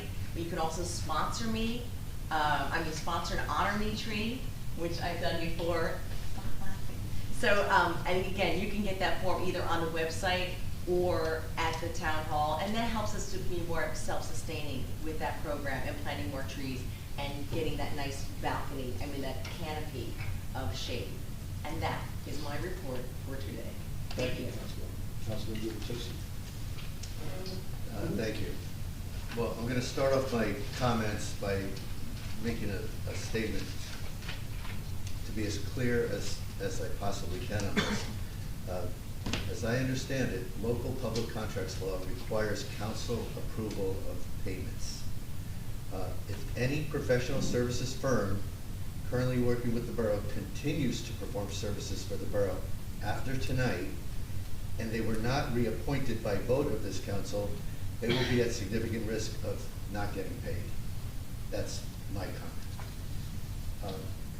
Otherwise, I did want to point out that we RFP'd a position for our IT consultant, and there were no proposals submitted. Our incumbent didn't submit a proposal. No competitor submitted a proposal, and for about a month, if not more, I've been asking if our administration would just re-request proposals. So far, to date, that has not happened. So I believe this is another example of a carryover appointment. But unlike the others, this one didn't even submit a proposal, and I think this is a very important position for the borough, and I think we should have the ability to evaluate competitive proposals for our IT consultant. So I'm not sure if I'm going to make a motion right now. I'm not sure if I can make this particular motion for this evening, or if I have to wait till just put it on the agenda for next meeting. But I'm going to make a motion that our business administrator conduct a new RFP process as soon as practical for the position of information technology consultant. All right, can we do that? I don't need a motion, we can just do it. I've been asking for a I month. don't believe you can take official action like that. That was not published. So in that case, the answer was I probably can't make a motion like that and take official action if it wasn't published 48 hours notice to the public. So I'm going to make a motion that we add this request for the business administrator to conduct a new RFP process to our next meeting agenda. Second. Mr. Marco? Greg, we're in the clear here, we can. Because you're going to consider it next time with full Yeah. notice to everybody? Yes. Yes. Mrs. Noble? Yes. Mr. Gubatose? Yes. Mr. Weber? Yes. Mayor Fox? Yes. Okay, another comment. Unless a lot of you went through in painful detail all these different resolutions we passed tonight, you might not have noticed that we, in all of these resolutions, we added contract addendum language. And I just want to share with the public what that means and why we did it. The language basically states, this award is being made subject to the execution of the professional service contract addendum. So we're telling all of these bidders, we're giving you this work, subject to this one addendum. And the one addendum basically says, you, the successful bidder, will provide written status reports addressed to the entire governing body, your work must be for statutory duties or otherwise assigned and confirmed in writing. So they can't do things that are not their statutory responsibilities unless they confirm it in writing to the council. And then finally, that all written communications shall copy or blind copy all members of the governing body. And I advocated for this language, and the council very nicely agreed, because I have had frustrations over the past year with some of the professionals that we've hired being totally non-responsive, at least in my opinion, to various members of the council, including myself. So this language just is a reminder to all of the firms we hire that they serve the entire council. Sometimes, you know, they tend to take direction from the administration first, but forget that the council might have input as well. I have a quick update well, two updates on police data. One is just a quick narrative that our K-9 units were deployed a total of 5 times to assist neighboring towns in vehicle searches, evidence searches, and tracking. And all 5 deployments yielded successful results for the investigations in question. So that's pretty cool, I thought. Also, a local subject was arrested for making a false police report. Another individual was arrested for possession of a weapon for an unlawful purpose. On top of these quick updates, I did have an opportunity to sit down with Chief Guida, and the chief described to me and has prepared some information about additional reporting that I think could be really exciting. So as soon as I get an opportunity to review that and summarize it better, I'll be presenting this additional data for the public. But some of it, as I understand it, are basically ratings or evaluations of how we compare to neighboring municipalities. And according to the chief, we have some really incredibly good results to share. So more to come on that. There's been some confusion in the public about the beach badge policies that the mayor had recently communicated, and when I spoke with the mayor, he did say, I'm sorry, beach lockers, sorry. But when I spoke to the mayor said, no, that was his effort to just get a communication out to the residents so you all knew what was being contemplated. And I just want to announce that the mayor has said we will have a workshop to allow the public input on that, the beach lockers. Oh, and then finally, something that again, residents have brought this to my attention, and when I say that, I mean in the form of local complaints. When we moved our meetings to Wednesdays, there was an unintended consequence, and that is that our agendas used to go out on a Friday evening, the state requires 48 hours notice to the public. Well, they used to go out Friday evenings because we were on a Tuesday, and we needed Friday evening to get the full 48 hours Monday and Tuesday.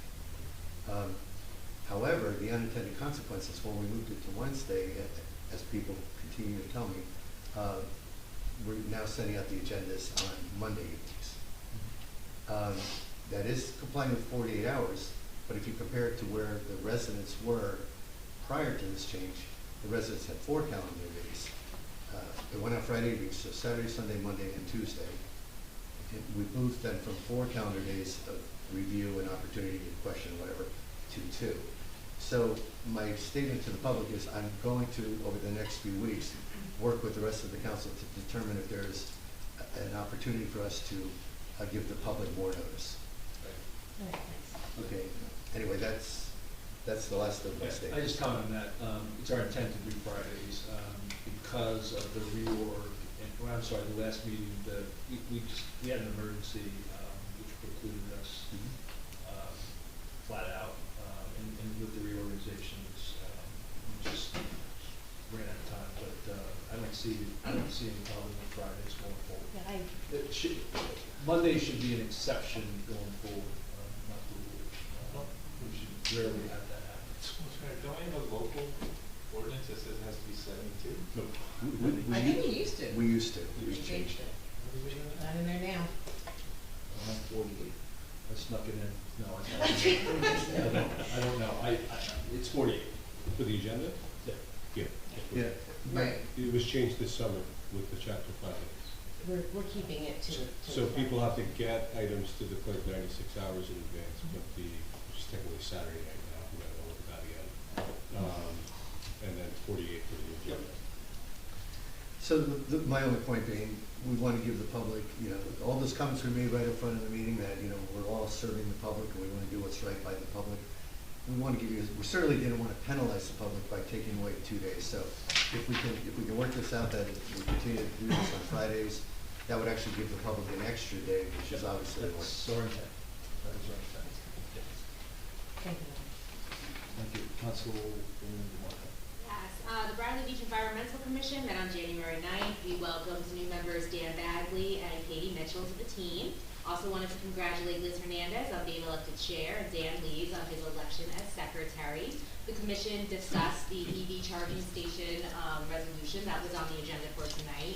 We also discussed potential events for 2023, which I see Jim Shishius in the room, which would include a celebration of the 10-year anniversary of the Maritime Forest. We understand is this year, so we'd love to talk with you more about that. Also includes workshops and an Adopt a Drain initiative. And also of note, that was also mentioned at the council tonight, the date of the spring beach sweeps has been set for April 1st, so we hope to see you all there at the gazebo. April Fools, is it? Oh, no. Getting up early maybe, but no. The Bradley Beach Land Use Board met on January 19th. We welcomed new board member Liz Hernandez, who now represents the Environmental Commission on that board. I want to congratulate Dennis Mayer on his re-election as chair and Harvey Rosenberg on his re-election as vice chair. The board memorialized 2 resolutions and considered and approved an application for a bulk variance for fence height on a corner lot. The 2022 annual report was also discussed. Additionally, I attended the 2023 Bradley Beach Business and Community Alliance annual meeting. The BBBCA welcomes new board members, Mayor Engelstad and Christine Dickler, and a whole roster of Alliance advisors, about 20 of them. Their 2022 accomplishments include a 43% growth in membership, 24 events which engaged hundreds of residents, business owners, and nonprofits, and a new slogan, "An engaged community is stronger together." The BBBCA also announced Boost Bradley Beach. It's a year-long campaign that's designed to promote shopping local. 1 weekend a month is designated as Boost Days, and it's going to be centered around a monthly theme. So the next Boost Days are February 11th and 12th, and the theme is Love is in the Air. So the shops in town who are members of the BBBCA, they may have special promotions that have to do with the theme. Really, I encourage you to go to the website and check it out. But I do want to give many thanks to Paula Gavin and all the other volunteers who made 2022 a successful year for the BBBCA. Thank you. Thank you, Councilman. Thanks, Mr. Mayor. First, just a comment. We talked about this asset inventory. Obviously, we started today talking about the Ozzie Center. And I believe that did a full asset inventory happen as part of the whole church evaluation? So that should exist, but Yeah, but that's basically square footage, and it's not really condition of asset potential, reconfiguration. Okay. Like that. All right, I appreciate being made the second liaison for Shade Tree, so thank you for that. It is a part of our ordinance, so I'm glad we did that. Jane left out one thing for the school, and that is that family fun night is tomorrow. I didn't even know this. That's okay. That's you wouldn't know unless you're. So Family Fun Night, it's a fundraiser at the school. It's to help send the 8th graders to Washington in the spring. So I don't exactly know what kind of fun they have planned, but it's a fun night. So go out to Family Fun Night tomorrow night at the school and support the 8th graders. And also with respect to school, I will say that Jane gave a great recap of that basketball game. And the girls team ended up 5-13 for the year, but that's actually the best that they've done in a very long time. And there's a lot of 6th graders on the team, so we could be talking about a winning season in the near future. Like I'm betting on it. So if you haven't heard, so Bradley Beach Arts Council is putting on a play. Is that flyer? The flyer used to be. Is it there? Is the title Ellis Island? Yes, it is. Just making sure. Okay. And The there dream are- of America. Oh, Dream of America, okay. This is actually a repeat, it's been done before. I went, I took my kids, I just go see live theater in Newtown. Like, you know, they say shop local and support local artists, do that too. Do both of those things. I think it's great. There are 6, count them, 6 different performances. They are gonna be at the school, so check them out. Definitely worthwhile, especially if the weather's like this. Go sit in live theater. I'm going Sunday at 2 o'clock, so Sunday, if 2 anybody o'clock. wants to So go. am I, Councilwoman That- Donovan. Oh, good, I'll That- see you there. Yeah, Okay, so, and I hope I didn't take that away from you, Mr. Mayor. I'm gonna say that. I'll plug it again, you can't plug it enough. Right. 6 performances, we gotta get people there. There's 6, I don't want a performance with 10 people there, that wouldn't be good. Yeah, because he's gonna hear about it. the auditorium is beautiful. So, because we're just trading, council liaison spots here, but so the Fletcher Lake Commission did meet. I was not able to make that due to work commitment, but I'm really excited to be, liaison to Fletcher Lake, and you're gonna be hearing a lot about that and everything you're up to in the future. So, that is the extent of my report. Thank Oh, you. wait, we all got this email? Were you planning to read this email? I can read it if you'd like. If you'd like to read it. No, I'm gonna read this because it was, What's it relative to? it's the Beach Locker email. And Council I questions should- and comments. Should we wait till, I gotta- this is resident comments? It is a resident We comment. can wait till public comments and I'll be more than happy to. That'd be read it. great. Okay. Okay, thank you. I've got a few comments and a couple ways on things. You know, continue to be a great community. We ended on a good note last year. We're blessed with a lot of opportunities and challenges, and hopefully we can rise to all those challenges. So, I'll start with where Councilman Weber kind of ended up, and that's the big show this weekend and next, Ellis Island Dream of America. One point that Julia Rand asked me to convey is that this is really dedicated to the people of Ukraine. There are 6 performances, so that's great theater to watch it. For those who have been in that theater, it's a renovated auditorium upstairs of the school. It's a great place to see it play, so I'll be there on a number of performances because I do like a little preview, so I'll be seeing a lot of the school this next 2 weeks. On the library, there's a ton of things going on. There always are. I'll just kind of go through them quickly. There's a library puzzle exchange ongoing through the end of the month. Winter reading, you can log in through February 28th. There's a prize process against how many books you read. Thursday, there's an interesting conversation with a memoir author. And it's going to be in concert with the Agudafa Akim group, which I probably fractured the name, but it talks about generation to generation, memoir on food, family, and identity, so it should be rather interesting. There is a registration required for that. That's January 26th at 6 p.m. Actually tomorrow, so if you want to go, it's tomorrow. Friday, February 3rd, take your child to the library day. There will be prizes if you bring your child, and also if you're a reader. Here's a different one. Read to a dog.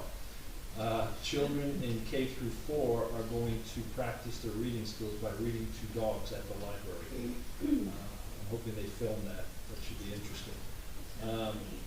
Most Mondays from 3 to 5, there is a Nintendo Switch for kids, 7 to 18 can play Nintendo. And probably one that I'm really proud of that they're doing this is one-on-one computer assistance. You make an appointment and they'll help you improve your computer skills. The experts we have there, so that's pretty cool.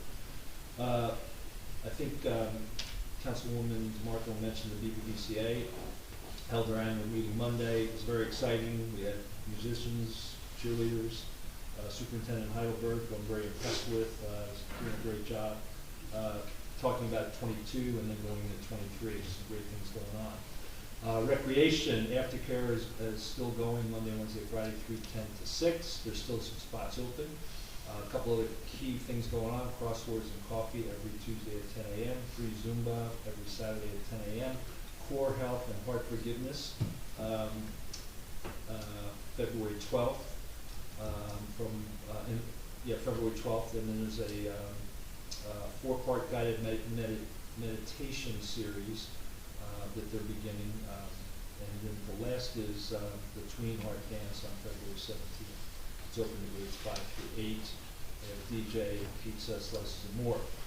Those are the liaison activities that I'm responsible for.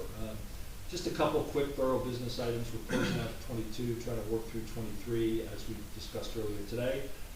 You heard that we're moving on both Sylvan Lake and McCabe. That's very important infrastructure. We've got to get those projects buttoned up. Sewer project, we're able to accomplish a lot with paving and new curbs and aprons. We're going to try to complete, we're not going to try, we are going to complete phase 2 early this year. You all heard about the roof project. We're going to be continuing to try to focus on that and fix this situation we have across the parking lot. And just a note on the Lorraine Avenue Church. Some of the elements or steps BA Humphrey is working on, costs, appraisals, etc. We should have something in February at least to report back to the council. We don't have anything complete at this point. It won't even be complete then, it'll be just here's what we are, but it'll be majority. That is my report.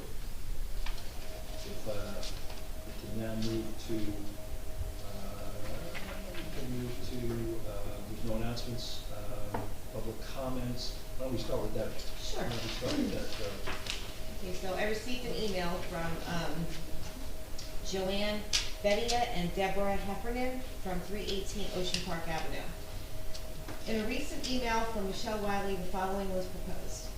We are considering automating the application process, which would feature a fairer process.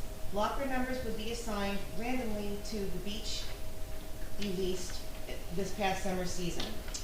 This letter is in response to the locker assignment proposal. My name is Deborah Heffernan, and I purchased my home at 318 Ocean Park Avenue in 1998 with Joanne Bedia. We have had our beach locker since inception.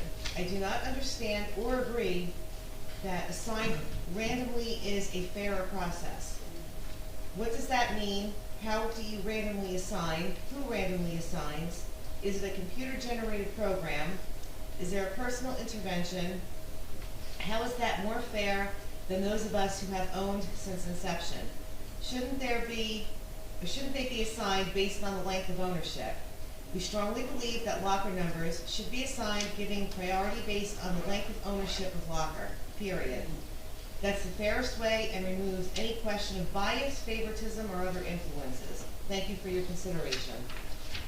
Thank you. Any other public comments? Yes.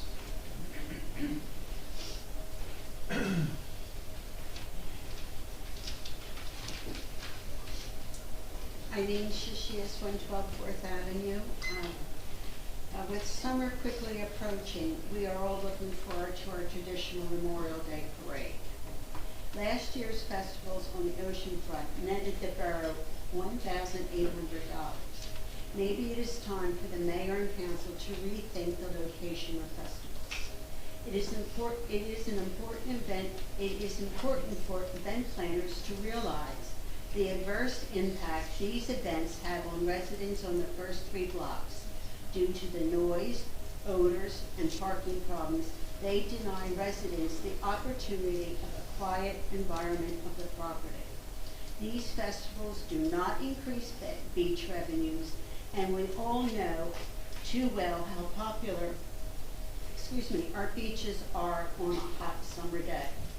Finally, if festivals are to be scheduled, please plan them to take place in Riley Park and on Main Street.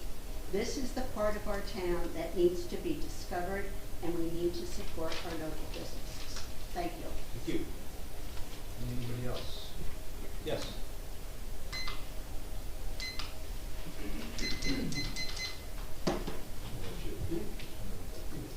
I have not started that yet. I wait till you get to that. I trust you. I know better. I trust you. At the moment, Huh? 1, 2, 3, go. Nancy Meadow, Ocean Park Condominiums. Ms. DeNoble, thank you for taking over and being the school liaison. They are our future, and it's nice to see somebody caring. My pleasure. reading to a dog is not something to be smirked at. It is a significant, important tool for many children to learn to read. I don't disagree. You do not talk on my time. This says about commitment to be inclusive. I walk in this building, to the right, art notices posted behind glass. They're only in English. I open the website, which is a whole other thing, but to translate, you have to go down, down, down, down, all the way to the bottom. I would think if we were inclusive, the translating button would be at the top. 2022 began with what we called Recyclegate. I realize in retrospect it was not Recyclegate. It was OfficeGate. Because Borough Hall wanted new offices, but they didn't disclose it to the public, they just spent our money. And amazingly, it ended with OfficeGate, with 2 offices becoming 1. And that also wasn't shared with the public.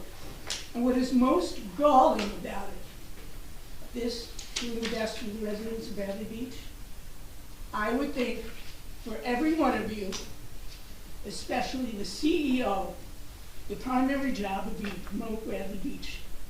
After that, Monmouth County. After that, the state. And then our country. To walk into that office and see artwork about New York is quite honestly offensive. I can't make you say things accurately. You can say my name wrong. You can call it the Bradley Beach Food Pantry, which is the Bradley Pantry. You can say the wrong things for the BBBCA. But as far as I am aware, there is no outlet pipe on McCabe Avenue. And I certainly hope we don't send professionals to go fix it. The outlet pipe I'm aware of is on Ocean Park Avenue. So here we are again, calling something incorrect, which goes to the accuracy of the work that is done in this borough. From the top down. Although I will say, the town seems to do a good job lately. I go to find announcements, 12:23. We're in a freeze. I would expect, silly me, that at the top of the website will be something about a warming center. Yes, I'm not talking a cooling center this time, Mr. Weber. It's a warming center. There was not a thing. I even scrolled down. There wasn't a thing.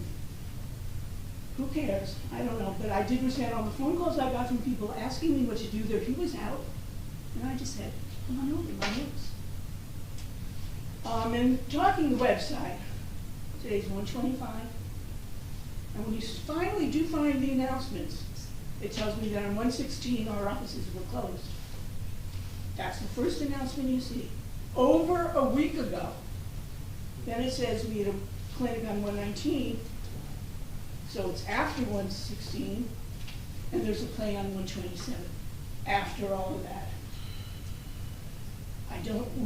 We paid a finance charge. Maybe it's because they're doing a bad job and we shouldn't be paying this company. But as I always say, it's about the information you put in, although this design is just not at all good. I don't see, we converted paychecks with Mr. Brown to form out our payroll. I don't see where we pay a payroll company anymore, and that's one of the things that got us into trouble. And we were told that all that auditing of payroll and errors was completed, and we were paying that off in 2022. So how are we now paying somebody to payroll assess again? I couldn't find a contact us section on the website. I'm sure it's there. I just couldn't find it. I can go on and on and on, but it's not funny anymore. Something needs to be done. The design, the consistency. You guys have been the council since January 1st at 2:30 this morning. Nothing about the 2 new members. Now, I haven't checked since 2:30 this morning, so who knows, maybe I'm wrong now. I just do the job and do it correctly. Stop putting your nose into our lockers and do the right thing. And speaking of doing the right thing, I was annoyed, and it's not surprising. Point of order, Mr. Mayor. Huh? Wait, just let me say one thing, I met with the seniors. No. Point of order. There is somebody making disparaging comments about the speaker online here, and I think we are paying a professional, we're paying somebody to monitor Zoom, and I'd like them to either kick this person off or do whatever, because they're making disparaging comments about this. And maybe about you as well. And I understand it, but it's proper. Just finish it. Todd, can you, Again, I say do you your might have job. picked it up. There's an example. Sorry. Thank you, Councilman. I didn't see it. What I wanted to say was I had lunch today at CE's Club. It was quite a lovely event. Yay. So I invite all of you to pay your $15 a year fee and become a member of the club as long as you're 55 plus. Thank you. It was good to see you there. Huh? Yes. It was good to see you It was there. lovely. No other public comments? No, Matt, comment. Oh, I'm sorry. Sorry. Sleep at the wheel. Kick him off. Dirty man, or woman, whoever it was. Thank you, Mayor. We should be able to find out who that was. I think those are those. I don't know. Figure it out. Should be able to do that. Thank you, Todd. Dr. Tom McGuire, 610 Britton Avenue. I just had a question about the legal advice on the CME engineer. I know, Mayor, you had said something about your interpretation, but I was just wondering if Mr. Cannon can fill us in as far as what the interpretation and why there is a conflict and why this had to get tabled. Is he able to answer that? You gave your interpretation of the CME Oh, I thought you said appointing T him. and M. I thought you said T and M. Was it TNM? No, I thought you said CME, right? Yeah, I said that, but wasn't that what we got tabled? That Oh, we're, it was a TME person. No, that's correct. CME, correct. You made a statement, a legal statement saying like, this is my interpretation of the statute, CME. correct? You're correct. Okay, so can Mr. Cannon give his interpretation of what it is and why there is a budding of this? Because, I don't know, he's a lawyer, so I just want to know what he says. Thank you. I think we're still working through it, so. So I'd love to hear his opinion, so Well, we can. maybe if you want to, after the meeting, because really, we've got to work through it, and, you know, why don't we create a, I'll speak to your guys' pleasure. So, yeah, you can talk to it. I'll be happy to. Thank you. I'd love to know. Not too long, we got to go to bed. I agree. And my next statement was that we are tabling more things. I know you all agreed to them, but this meeting was postponed. You know, we've had some extra time. It doesn't really take that long, so I'm just a little concerned about that. And then next, I did see that on the bills list, there was a pole inventory. I know we've been asking that for a while. When are we gonna get the, what's in that and what we're gonna be doing with that? It's been submitted to the administrator. So Kim has. When? I don't remember exactly when. Month, week, day? Month ago or so. Month ago, okay, so we've had it for a month. All right, so if there's. Well, any- business administrator's been out for 3 weeks. so- I understand, but she, if you can get forward, someone, you have access to your email, so if there's any way that you can get an inventory, because I love seeing the poll down, it's like this, it's terrible. So, if we can get that. There's a number of Next people working on is, I had a question about the BBCA. I'm a member, and I just was wondering, are they a private entity and a private business? They're nonprofit. They're nonprofit? Yep. Okay, just checking. The last question is, the dividers, they're killing me. Why are there still dividers up there? Because we're spiked on COVID and it's. So do we have them at all of the meetings? Yeah. So we have them at the land use board meetings? I don't know. I'm not responsible for that meeting. So I've seen the last meeting and there was absolutely no dividers. So just saying, like, I think the dividers are a little pointless now and I really love it. So you all can be like next to each other. I feel like there's still a division there. So it'd just be nice for I them think to. it's for.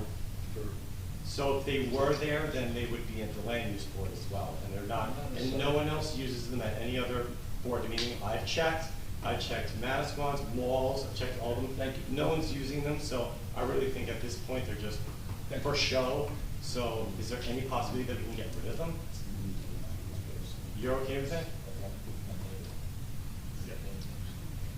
I'm okay with it. I removed mine today, so I Okay. think it's a personal Thank you. choice. It's just a personal choice? It's Yeah, I think nothing that's to be what- mandated or anything like No, that? so, Okay, I just think it's just silly that they still have them up there, so. it's yeah, Just silly. I like Yeah. Elbow Room, so. Thank you.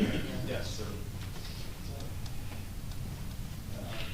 Thomas J. Cohen, 612 3rd Avenue. I want to thank the council for voting down and doing more research into the roof at the Yazzie Center. Also voting down the green spot. I mean, it was frustrating. You know, I had to do an Oprah, and you know, the clerk had to run around and try to, you know, you didn't meet the time limit, but you tried, and I appreciate that. Well, you But did it- make mistakes, but and I it got did give to me go. enough information to comment at the meeting. Again, I would appreciate if we put more things on the website in the other documents section. You know, we have a lot of smart people here that live here, and they like to read the information, and I think it'll make the meetings go much faster. In terms of the EV stations, if you're gonna do the, another RFP, it must be specific to say not in residential areas. Because, you know, we were told, and it's gotta be in writing, the residents need to know in writing. We were told there wouldn't be an Altice box on Evergreen Avenue by Mayor Engelstad. And the neighbors all said they didn't want it. Oh, we're gonna move it somewhere else. Nobody got it in writing, and now there's an Altice box and it is very ugly, on Evergreen Avenue, which was put in the Fox administration. I mean, it just gotta be in writing. And I'm really wondering, Mr. Cannon, about this vote on green spot. Why was there no resolution for yes or no on the December 13th meeting, or the agenda for the January 11th meeting? Why was there only one to approve it? I believe the council made their concerns known after that, you know, or sometimes on ongoing conversations between that. We put one together, because frankly, when I came here, I didn't know whether the council would approve it or not. So we made an either or, the clerk and that. Because the vote was interrupted at the December meeting, the 13th. You know, they took the vote, there were 4 members, 2 voted no, so clearly it wasn't moving forward. Ms. Humphrey interrupted the vote and said, oh, we better table it, like in the middle of a vote. I mean, it just seems improper to me that in the middle of a vote, an employee can say, hey, wait a minute, we better table it. So it came very close, in my point, to being approved if the 5th person was there. Because it ended up being 2-2 on that night. So again, those are the things that I get. It's different people now, so this is what the people up here wanted to do, and that's what we prepared for tonight. Okay, and then, Mayor, on your locker, you know, I mean, if it isn't broken, don't fix it. On my locker? On the locker note that you sent out to the public. I didn't send the locker note. Who sent it out? Michelle. Oh, I'm sorry, Miss Willie. Did she send it out? Yes. Oh, yeah, okay, so in that note, I do 100% agree that there should be 3 handicaps. I think that's a great idea, right by but, you know, otherwise the system works. We were out there in the cold, there were 30 people having coffee and enjoying each other. On the first day, they were accepting the applications. It was actually a nice community event. 4 years ago, I got out there at 6:30, I was number 1. Last year, I got out there at 6:45 and I was number 4. I mean, people are on their game, and it's actually a nice community event, even in the cold weather. Thank you very much. Thank you.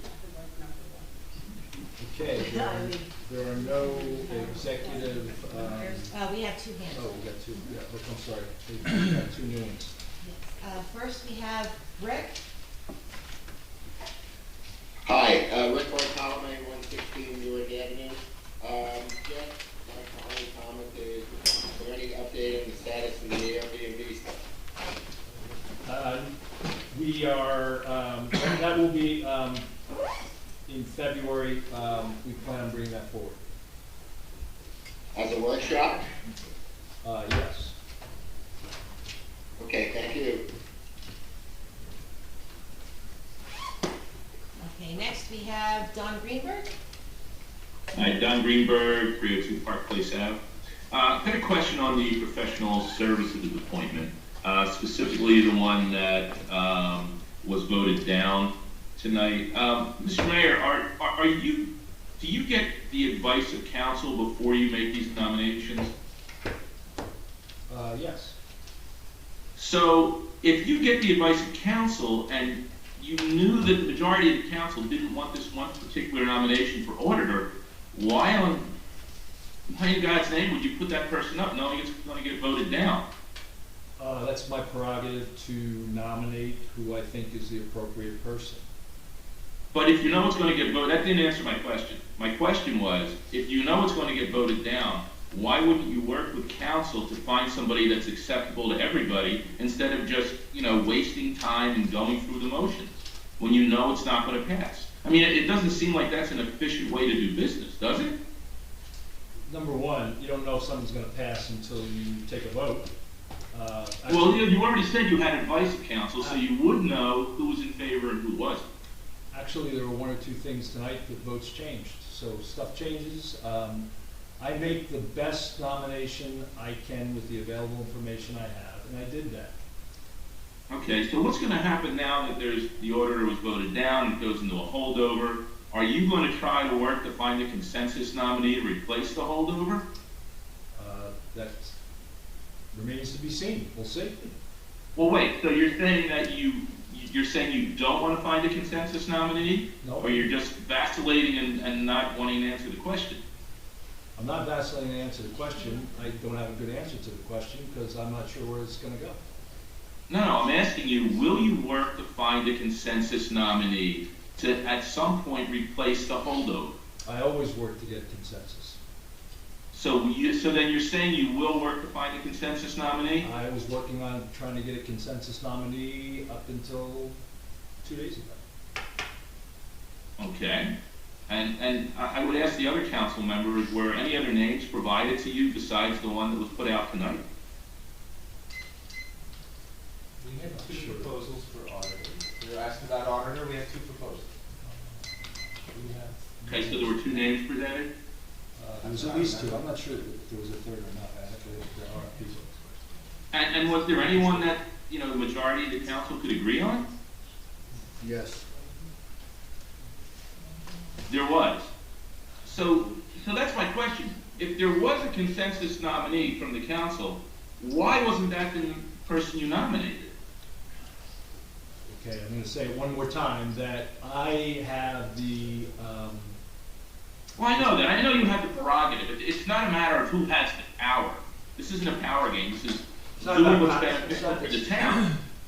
that's exactly it's exactly my criteria, is what's the best decision for the town. It was my determination, it was my view that that was the best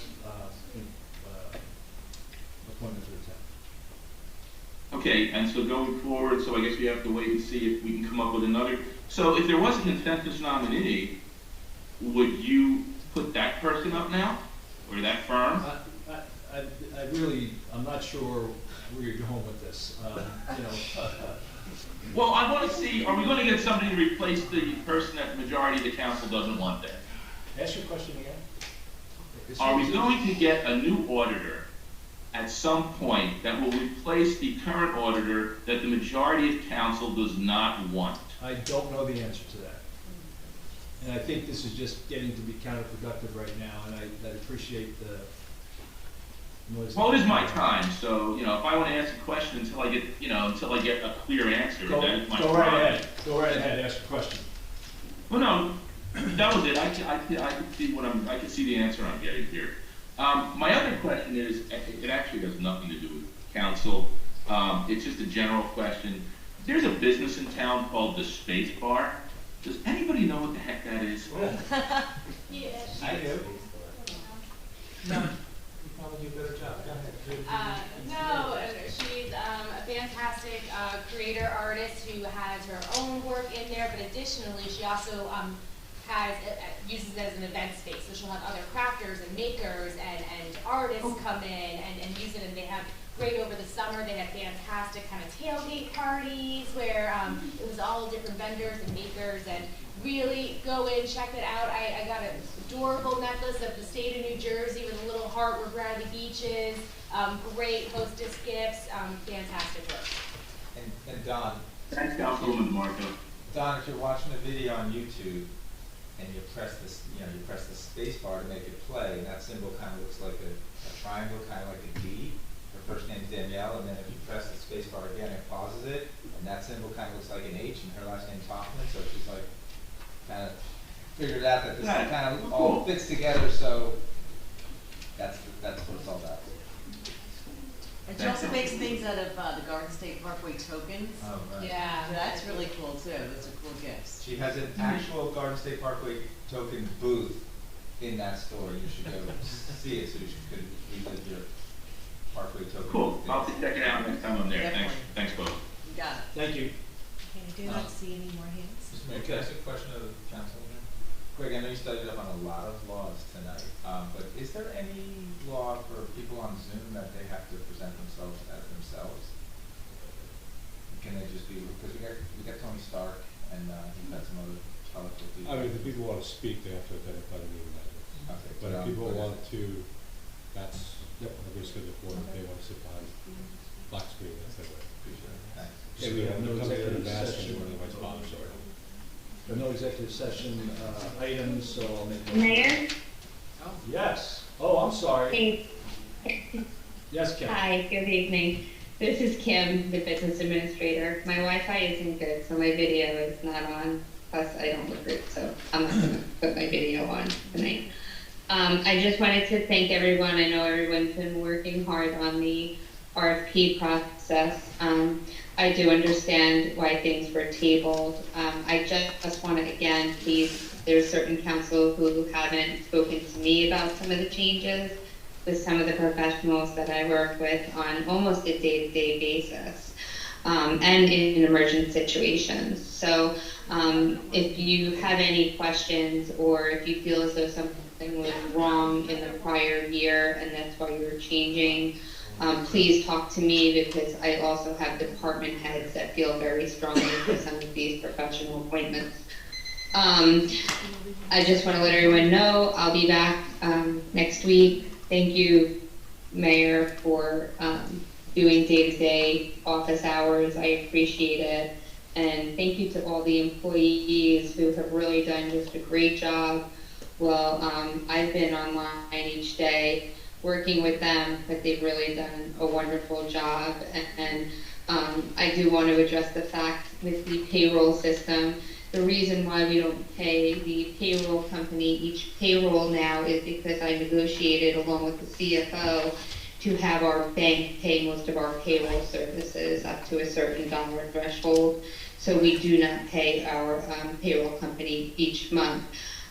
They just process payroll. Our CFO and payroll clerk are the ones that, do the day-to-day payroll operations. So if that answers any questions. And then we don't pay an actual company for our day-to-day website updates. We are working very hard at making sure we are doing the day-to-day updates. And when people contact us that something is not up to date or correct, we do go in and immediately change that. There were a few people that asked for certain things tonight. If you go to the report section, you will find that information there on the website. And then I think that's everything. Again, thank you, everyone. That's all.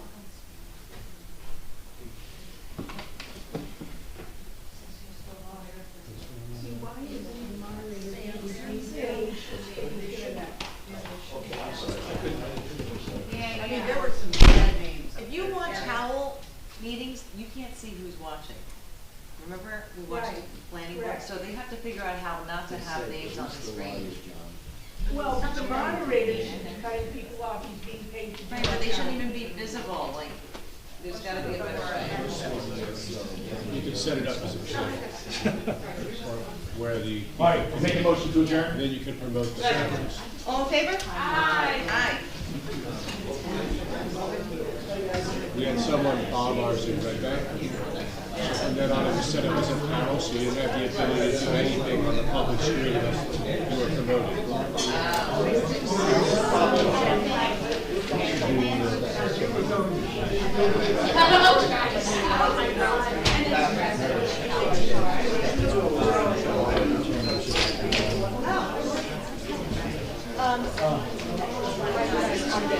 Don't know how y'all do it. Let's talk more, but probably I'll be out of town, so it'll be good. This whole I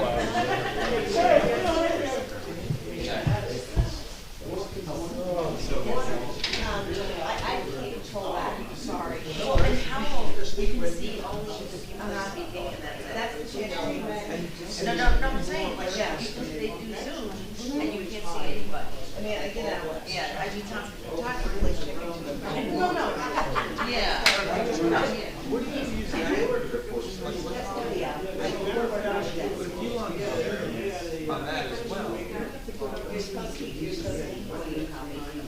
No, I understand, I'm not saying get rid of it, but letters will be one thing. Yeah, but it's basic. On Zoom, they can use that or whatever. You wouldn't have to get up every time, just go to that. That's what I'm saying, like, Yeah, the president expressed that, so like, poor Eric, but you gotta get every time. You like your steps though? No, I like my steps, I don't want that nonsense. Sorry.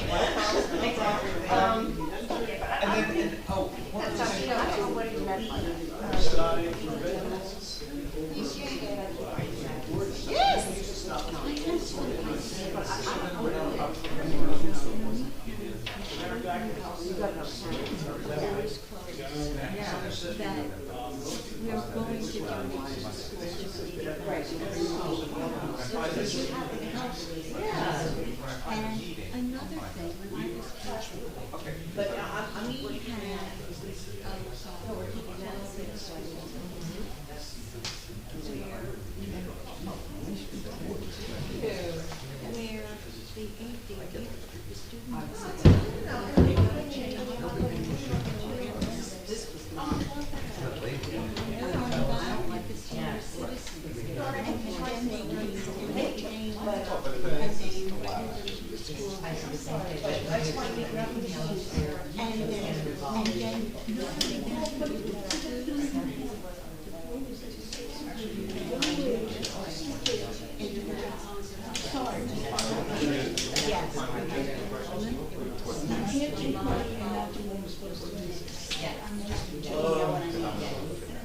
yeah, what happens is, Yeah, great. but you can find out his course,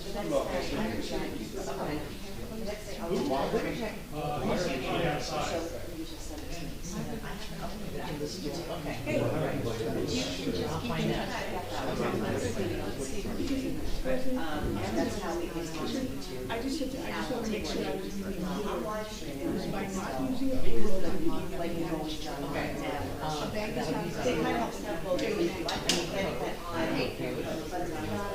I would figure out how to calculate, and I would have like, next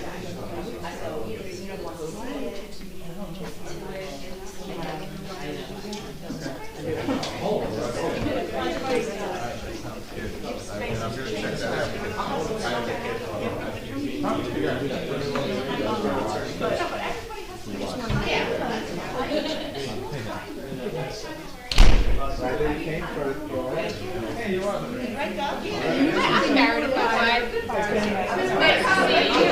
I've heard lots about you.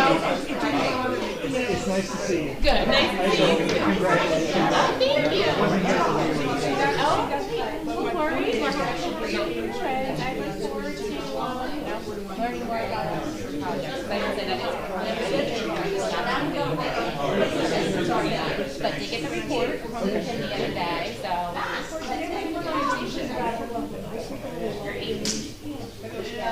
So we didn't get a chance. I actually looked for you a little later in that. Yeah, I had a chance. No, that's all right. I just wanted you to know I keep trying. And after choosing the person towards you, our council also, so I feel Go crazy. you maybe just the mayor change. We'll talk.